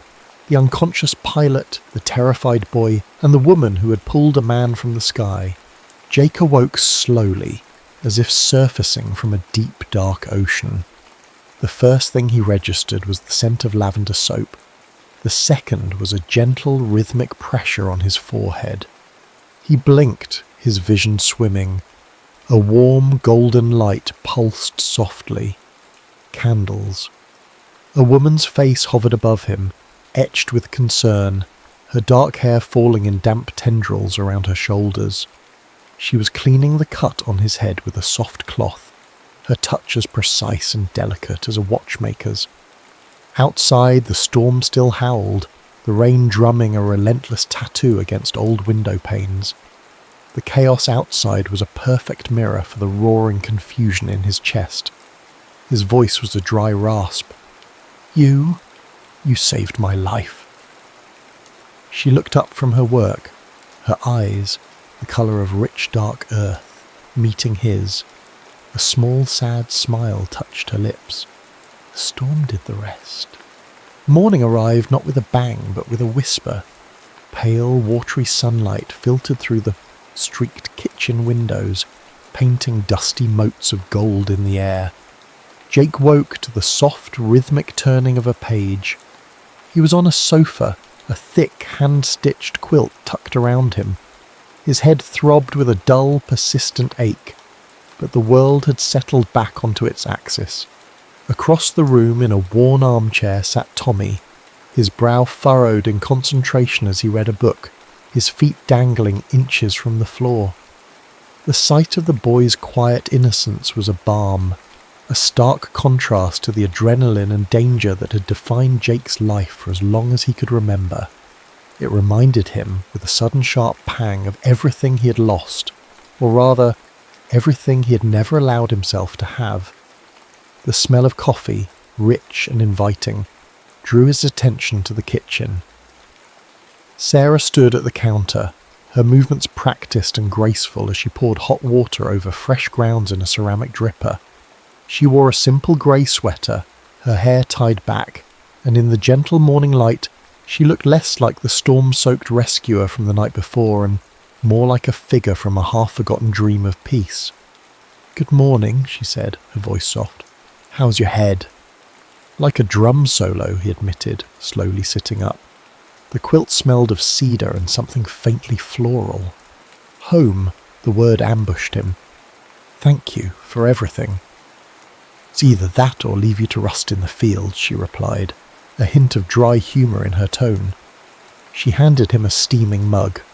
The ceramic was warm against his palms. Tommy's father left 3 years ago. He's not used to having a man around the house, especially one who falls out of the sky. The statement was delivered simply, a fact laid bare without drama, yet the word left hung in the air between them, heavy and unspoken. It was an echo of her own fear. Tommy, sensing the shift in conversation, looked up. Are you a real pilot? Jake managed a smile. Most days. Yesterday, I was more of a professional crash tester. He took a sip of coffee. It was strong. Perfect. What are you reading? The Lion, the Witch and the Wardrobe, Tommy said, holding up the book. Mum's making me do a report. I have math homework too, but I hate fractions. An hour later, Jake found himself at the sturdy oak kitchen table, a pencil in his hand, explaining how to find a common denominator. He discovered a surprising patience within himself, a gentle corner of his soul he rarely accessed. He saw the way Sarah watched them, a tentative curiosity in her eyes as she graded papers at the other end of the panel. He was a stranger, a piece of wreckage from a violent world. Yet here, in this sun-dappled kitchen, he felt a sense of belonging that was both foreign and deeply seductive. Later that afternoon, Sarah led him outside. The air was clean, washed new by the storm. The floodwaters had receded slightly, leaving behind a slick of mud and debris. She showed him her garden, a patch of earth behind the house. Last year's floods had nearly wiped it out, she explained, but she had rebuilt the raised beds, fortified the soil, and replanted. Tomato vines, heavy with green fruit, climbed their stakes. Rows of lettuce and kale stood in neat, resilient lines. It was a testament to her tenacity, a living metaphor for her refusal to be washed away. It's not much, she said, her hands brushing against a fragrant rosemary bush, but it's mine, something to nurture. She had dirt under her fingernails, a smudge of it on her cheek. Jake found it beautiful. That evening a fire crackled in the hearth, warding off the damp chill that had settled in after the rain. Tommy was asleep upstairs. The house was quiet, wrapped in a blanket of rural silence broken only by the snap of burning logs. Do you ever get tired of it? Sarah asked, her gaze fixed on the flames. Of saving people? The chaos? Jake thought for a long moment, the firelight playing over his rugged features. I've never known anything else, he admitted, his voice low. My father was in the army. We moved every 2 years.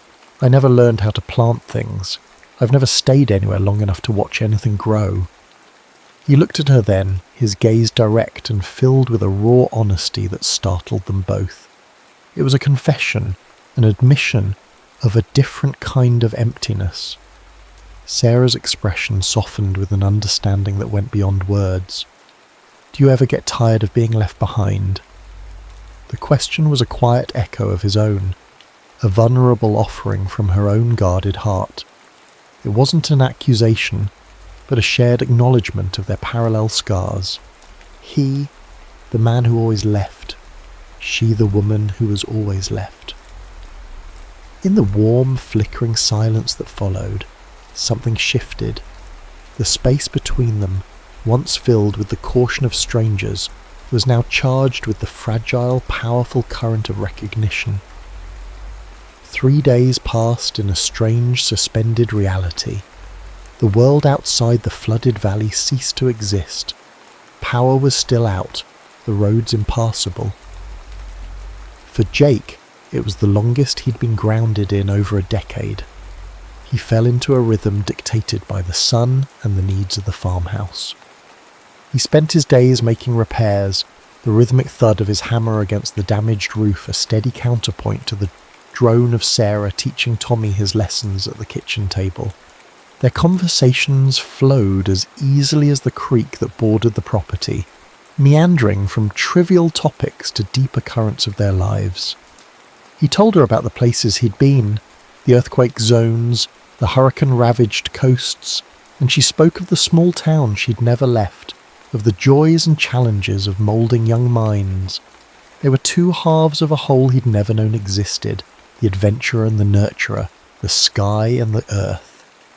With every shared glance, every lingering touch as they passed in a doorway, the magnetic pull between them grew stronger, an invisible tide rising in the quiet corners of the house. On the third afternoon, as Jake was securing a loose shutter, Tommy approached him, his small face serious. "Are you going to leave like my dad?" The question was a stone dropped into a still pond, its ripples expanding to touch both adults. Jake stopped hammering, his gaze finding Sarah's across the yard. He saw the familiar flinch in her eyes, the tightening of her jaw. This was the question that haunted her waking moments. I don't know, kiddo," Jake answered honestly, kneeling to be at the boy's level. "My job is out there." He gestured vaguely at the wide open sky. "My dad's job was out there too," Tommy said quietly, before turning and running back toward the house. The exchange left a palpable tension in the air, a storm cloud of a different kind gathering on the horizon. Later, as dusk settled, casting long shadows across the living room Sarah sought to explain, she retrieved a small silver-framed photograph from the mantelpiece and handed it to Jake. It showed a young girl with bright, hopeful eyes, standing next to a man in a pilot's uniform.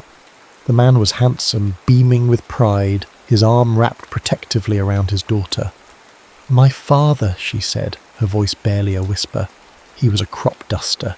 He loved the sky more than anything. When I was 12, his plane went down in a storm not unlike the one the other night. They said it was mechanical failure. Suddenly, everything clicked into place for Jake.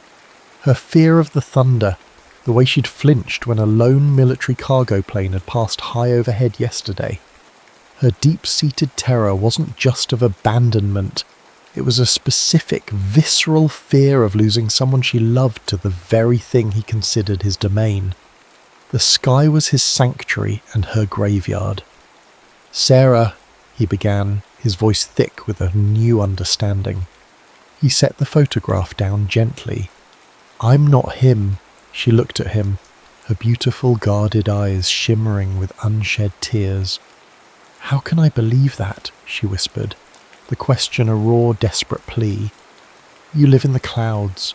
Your whole life is about flying into the heart of the storm. How can I not be terrified of watching you fly away one way or another?"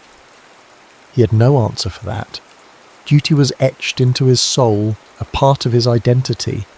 But in that moment, looking at her, he felt that identity cracking.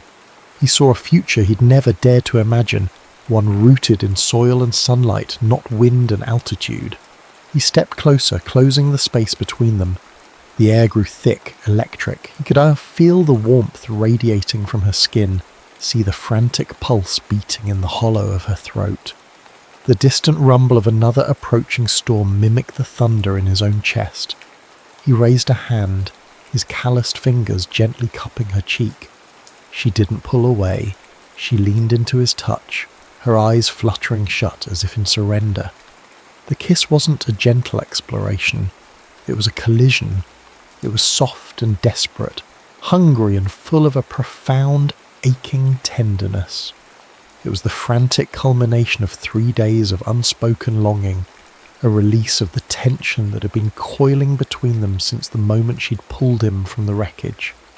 It was the taste of coffee and rain, of fear and hope. For Jake, it felt like landing after a lifetime in freefall. For Sarah, it felt like a terrifying, beautiful leap of faith. It was a silent promise, full of all the words they were too afraid to say, sealed in the charged quiet as the first drops of a new storm began to fall. The kiss had broken something open, a dam of restraint and fear.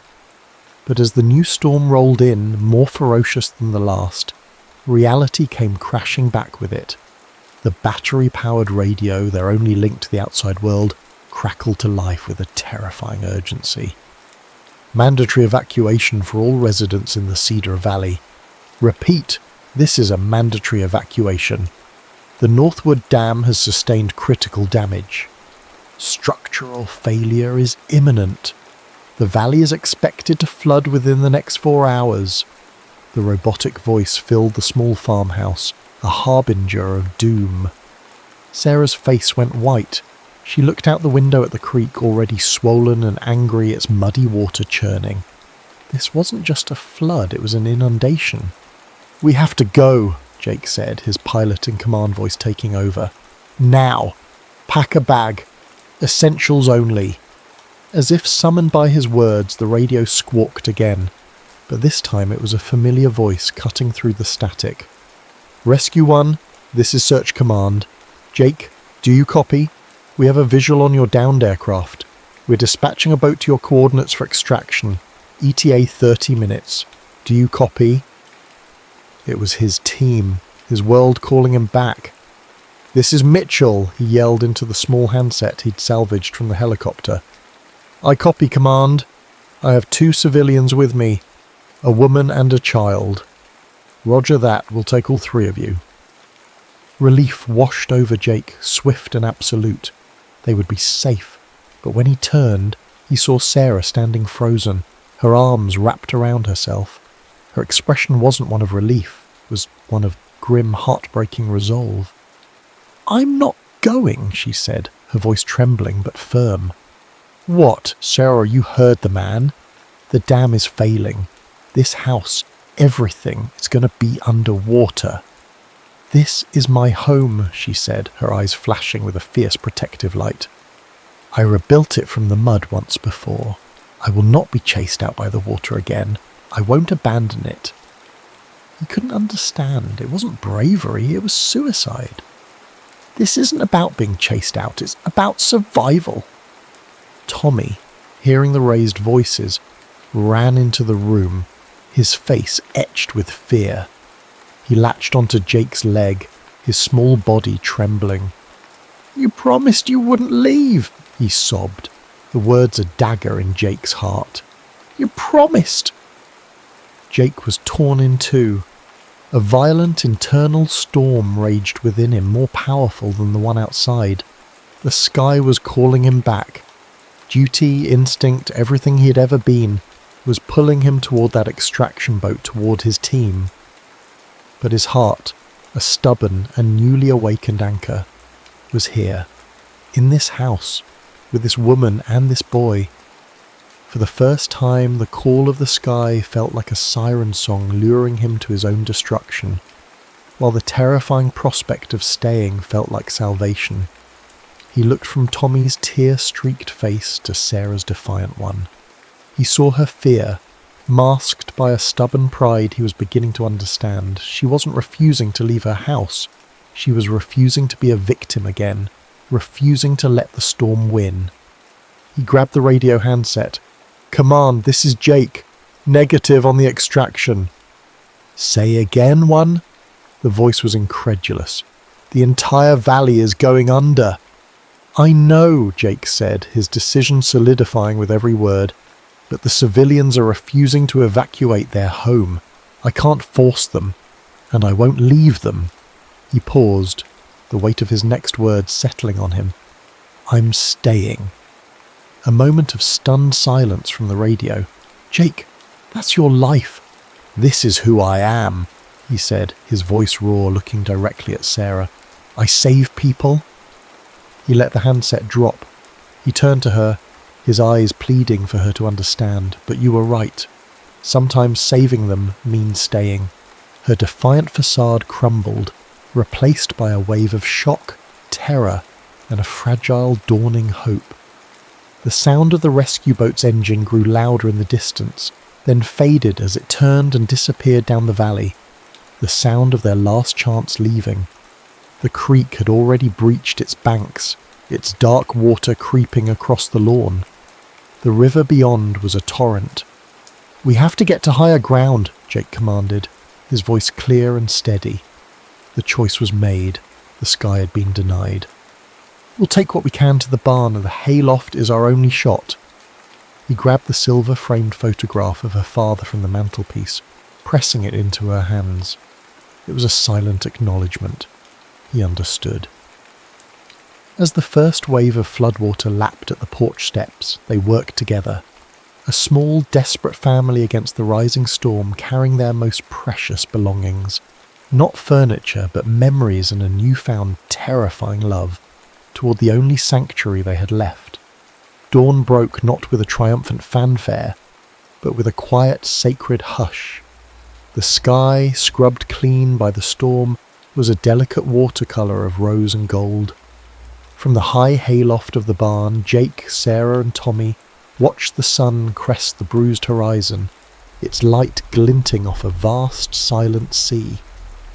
The valley was gone, submerged beneath a placid brown lake. Only the tops of the tallest trees and the roofs of a few buildings on the highest ground remained, islands in a drowned world. Their farmhouse was submerged to the eaves, a wounded survivor. But they had made it. Huddled together under horse blankets, listening to the water lap against the barn walls all night, they had survived. That sunrise marked the end of one life and the beginning of another. 6 months later, the water was a memory, leaving behind a landscape of mud, renewal, and relentless work. The valley was healing, and so were they. Jake never left. The crash that had brought him here had also grounded him in a way he'd never thought possible. With his savings and a small business loan, he had started a local emergency response centre, a small-scale operation with 2 all-terrain vehicles and a rugged inflatable boat. He was still saving people, but now they were his neighbours. He saved them from flash floods, from farm accidents, from the small disasters of rural life. He'd found a way to answer the call of duty without leaving the woman he loved. He hadn't chosen earth over sky, he had learned to hold them both. Sarah's garden was thriving again. The soil, enriched by the flood's silt, was dark and fertile. Her neat rows of vegetables were a testament to her enduring spirit. But now something new was woven among the sunflowers and tomato cages. Hanging from the sturdy stalks were Jake's old pilot medals, glinting in the sun. He'd given them to her one afternoon, a quiet offering of his past. She had placed them here, among the growing things, intertwining the man he was with the man he was becoming.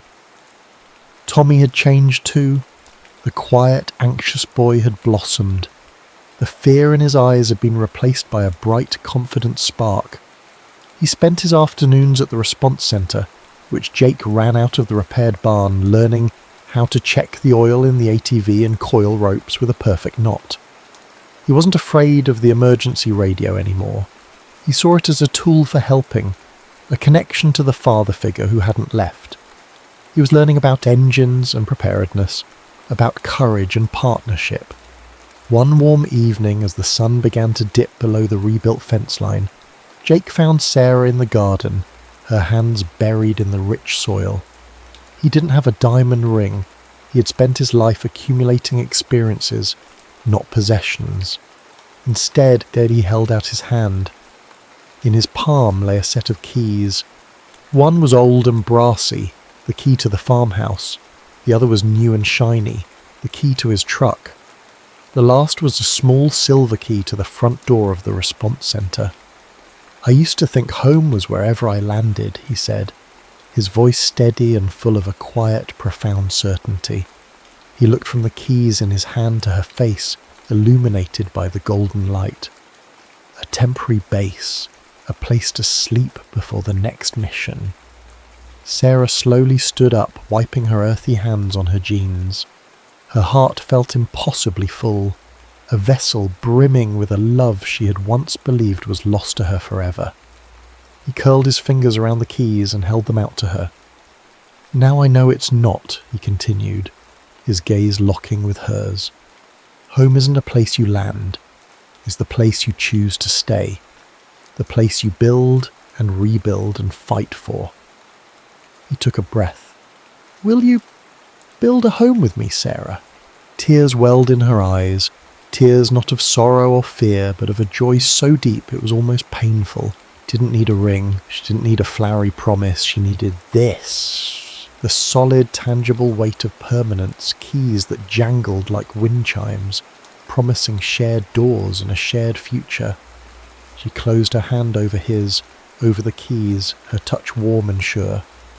Yes, she whispered. Yes, always. Those storms tear everything apart.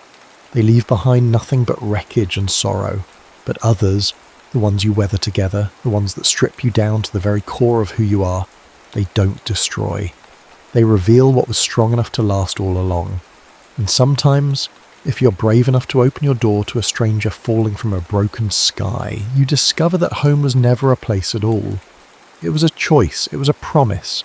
It was the safe harbour you find in someone else's heart.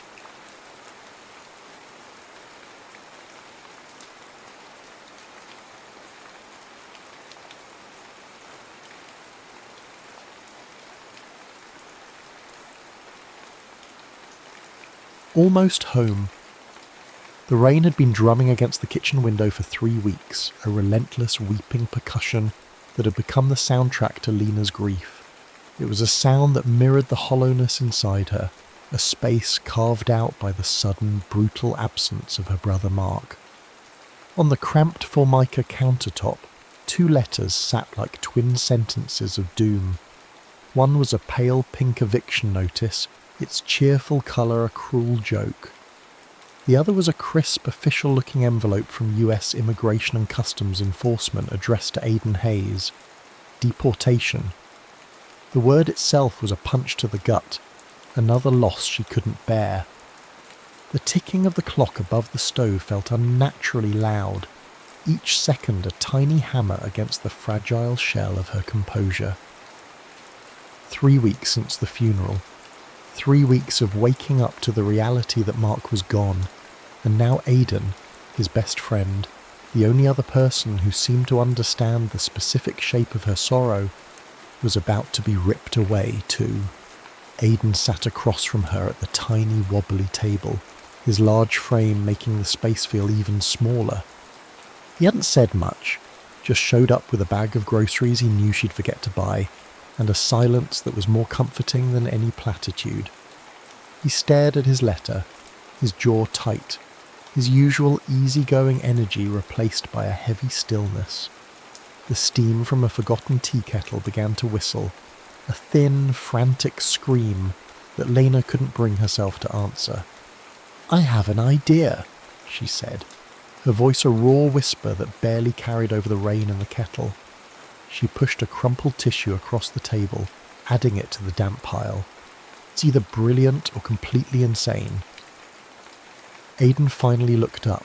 His eyes, the colour of moss after a storm, were clouded with exhaustion. "I'm open to insane right about now."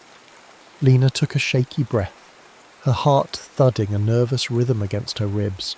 She slid his deportation letter and her eviction notice together, placing them side by side.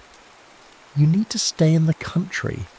You have a job waiting for you at the bakery, the one Mark was so excited for you to take. And I need to not be homeless." She looked from the papers to his face, her gaze unwavering. "So, we get married." Silence descended, thick and heavy. The only sounds were the ticking clock and the rain. For a moment, Aidan just stared at her.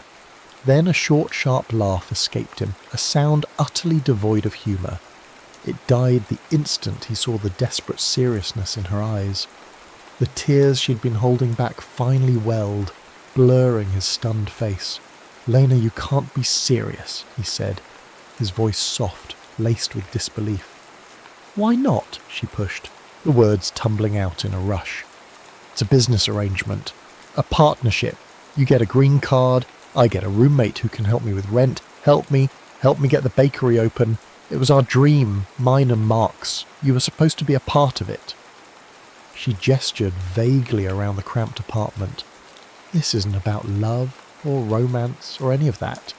It's about survival." "Your brother would kill me," Aidan murmured, shaking his head slowly. He would haunt me from the great beyond if he knew I was even considering this. You're his little sister. The mention of Mark was a physical blow, and Lena flinched. My brother's not here to stop us, she said, the words tasting like ash. He's not here, and if we don't do something, everything he and I worked for, everything he wanted for you is going to disappear. The bakery, he called it almost home, because it was supposed to be the place we all finally landed. Her voice broke on the last word. She reached for the letters, her hand trembling.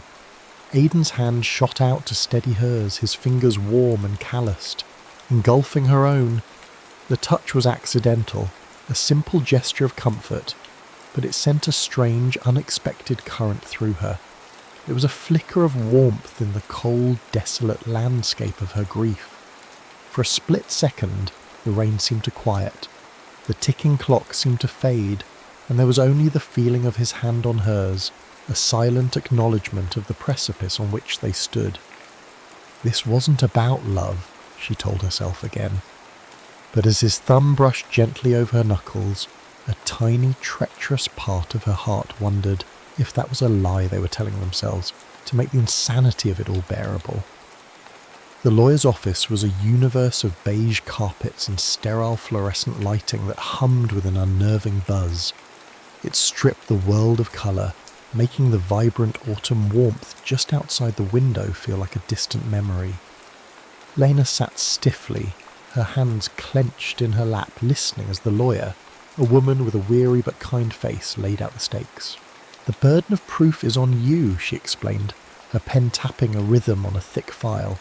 You have to prove the legitimacy of your marital union. They'll ask about your history, your habits, how you met, your daily routines. They are trained to spot fraud. Lena and Aidan exchanged a nervous glance. They had spent 2 nights cramming, whispering fabricated memories and personal details to each other like students before a final exam. His favourite colour is slate blue. She hums off-key when she's concentrating. He hates cilantro. She sleeps on the left side of the bed. It felt cheap, a flimsy stage play built on the foundation of their shared grief for Mark. The courthouse was even more impersonal. They were a number in a queue waiting for their turn in a small windowless room. When the justice of the peace, a man who looked as tired as the lawyer, began to recite the vows, the world seemed to slow down. The rote standard-issue words suddenly felt heavy with meaning. To have and to hold from this day forward, for better, for worse, for richer, for poorer. Lena's throat tightened. Worse had already come. Poorer was staring her in the face. In sickness and in health, to love and to cherish until death do you part. When it was Aidan's turn to repeat the lines, his voice, usually so steady, caught on the words, in sickness and in health. It was a tiny, almost imperceptible break, but Lena heard it. In that moment, he wasn't just an actor reciting lines.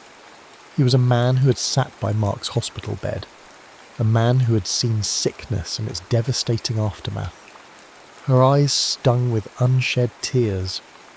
You may kiss the bride, the justice said, his tone flat. An awkward, charged silence hung between them. This was the part they hadn't rehearsed. Aidan's gaze dropped to her lips for a fraction of a second before meeting her eyes again. He saw the panic there, the uncertainty. Instead of a kiss, he leaned in and gently pressed his forehead against hers. It was a gesture of such profound, unexpected tenderness that it stole her breath. As he pulled back, their new wedding rings, simple cheap silver bands they'd bought at a pawn shop, clinked together. The sound was small but definitive.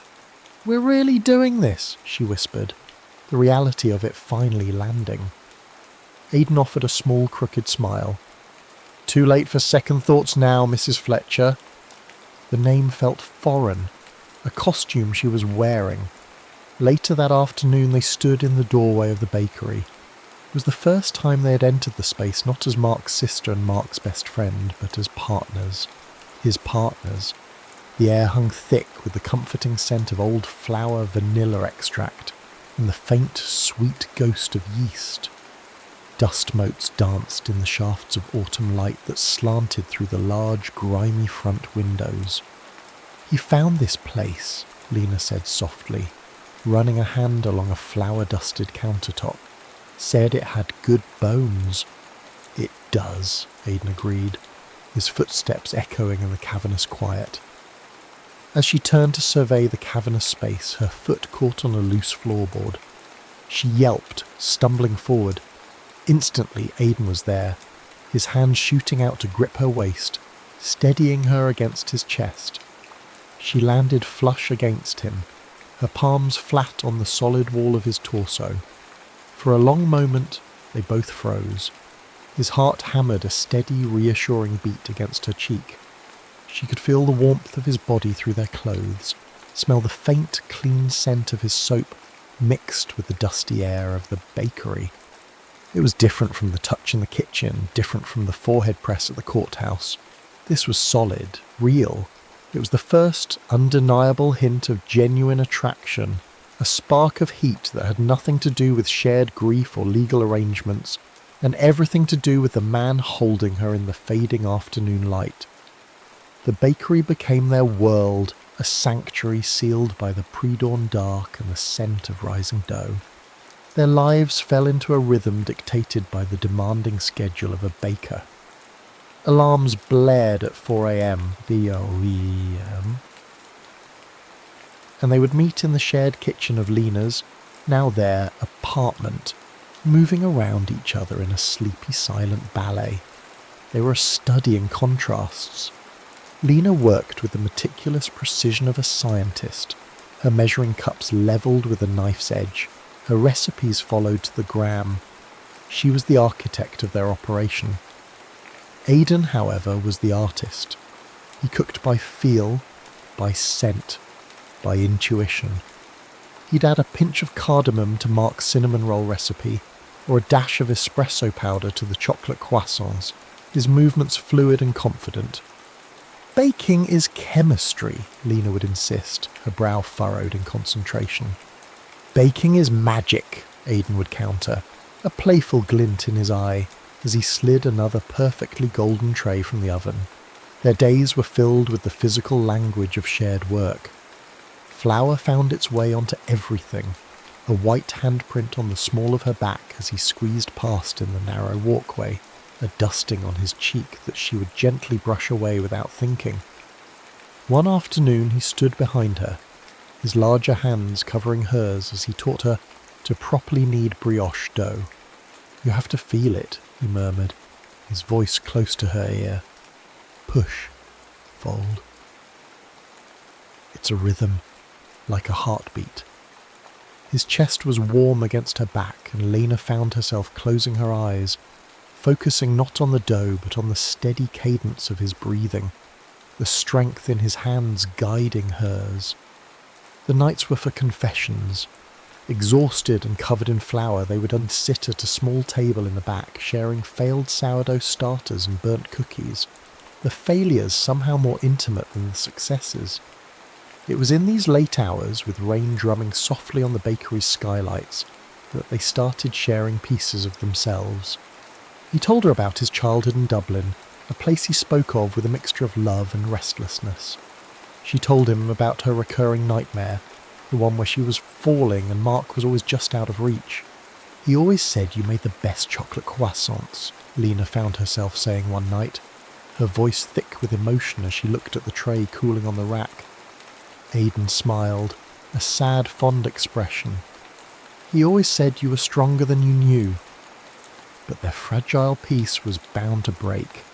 It happened over a small metal recipe box, Mark's box. Lena had been searching for his specific instructions for an Irish soda bread, a recipe he only made on her birthday.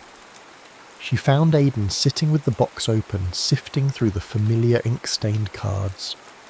"What are you doing?" she asked, her voice sharper than she intended. "Just looking," he said quietly. "Those are mine," she snapped, an ugly, possessive grief rising in her throat.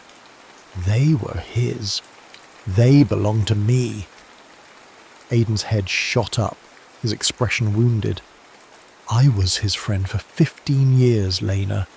I was there when he wrote half of these. Do you think you're the only one who misses him?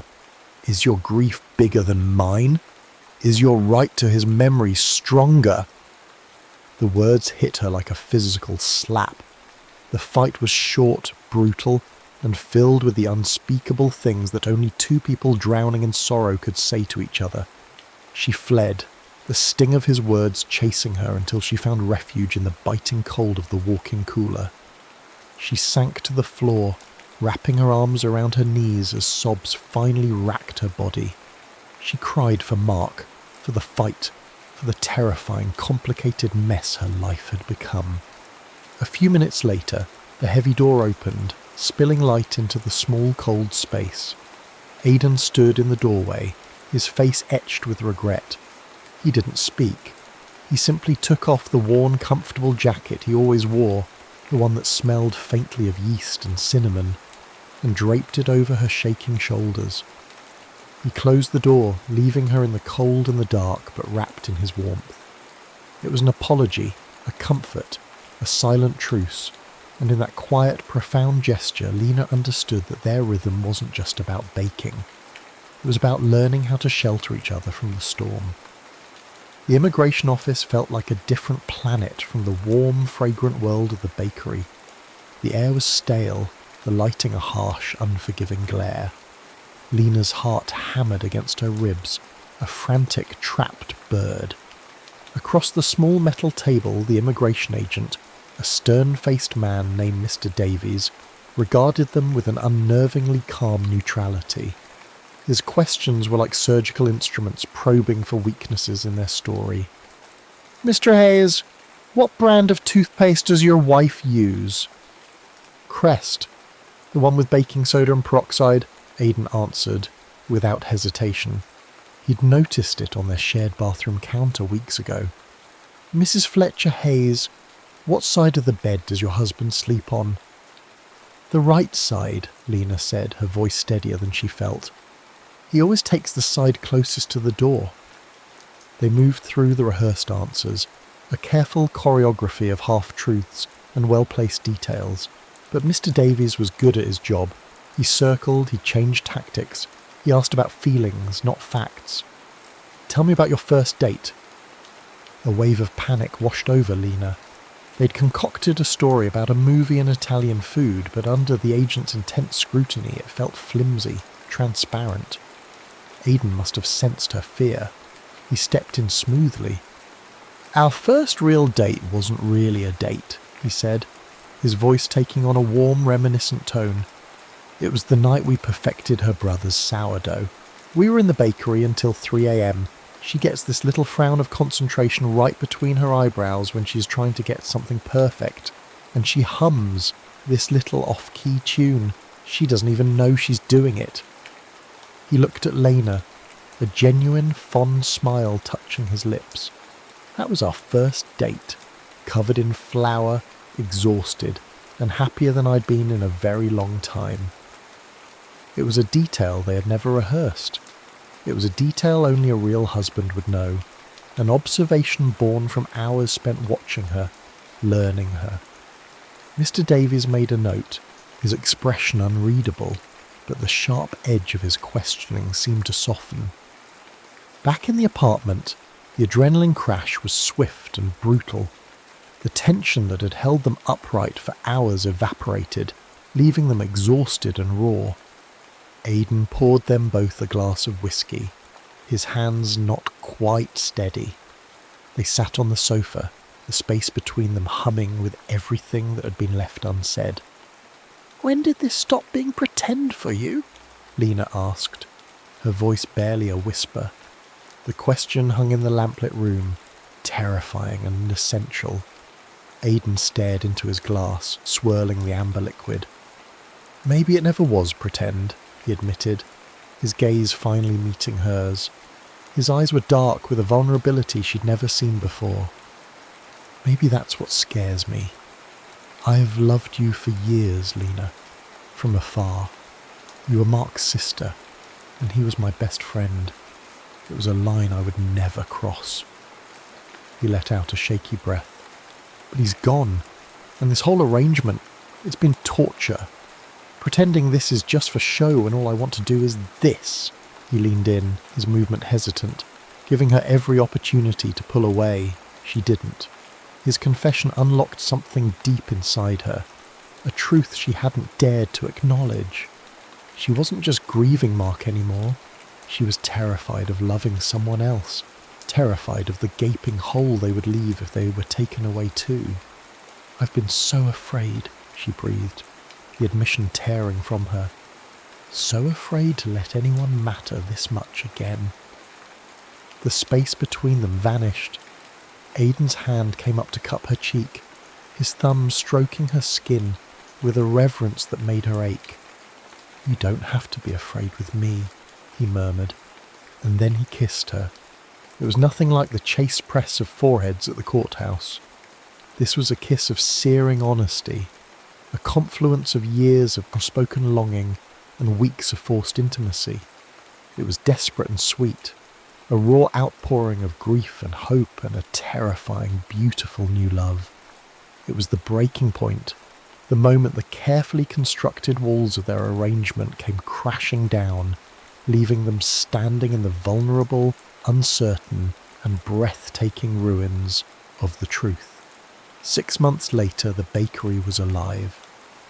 Golden hour light streamed through the now spotless front windows, illuminating the happy chaos within.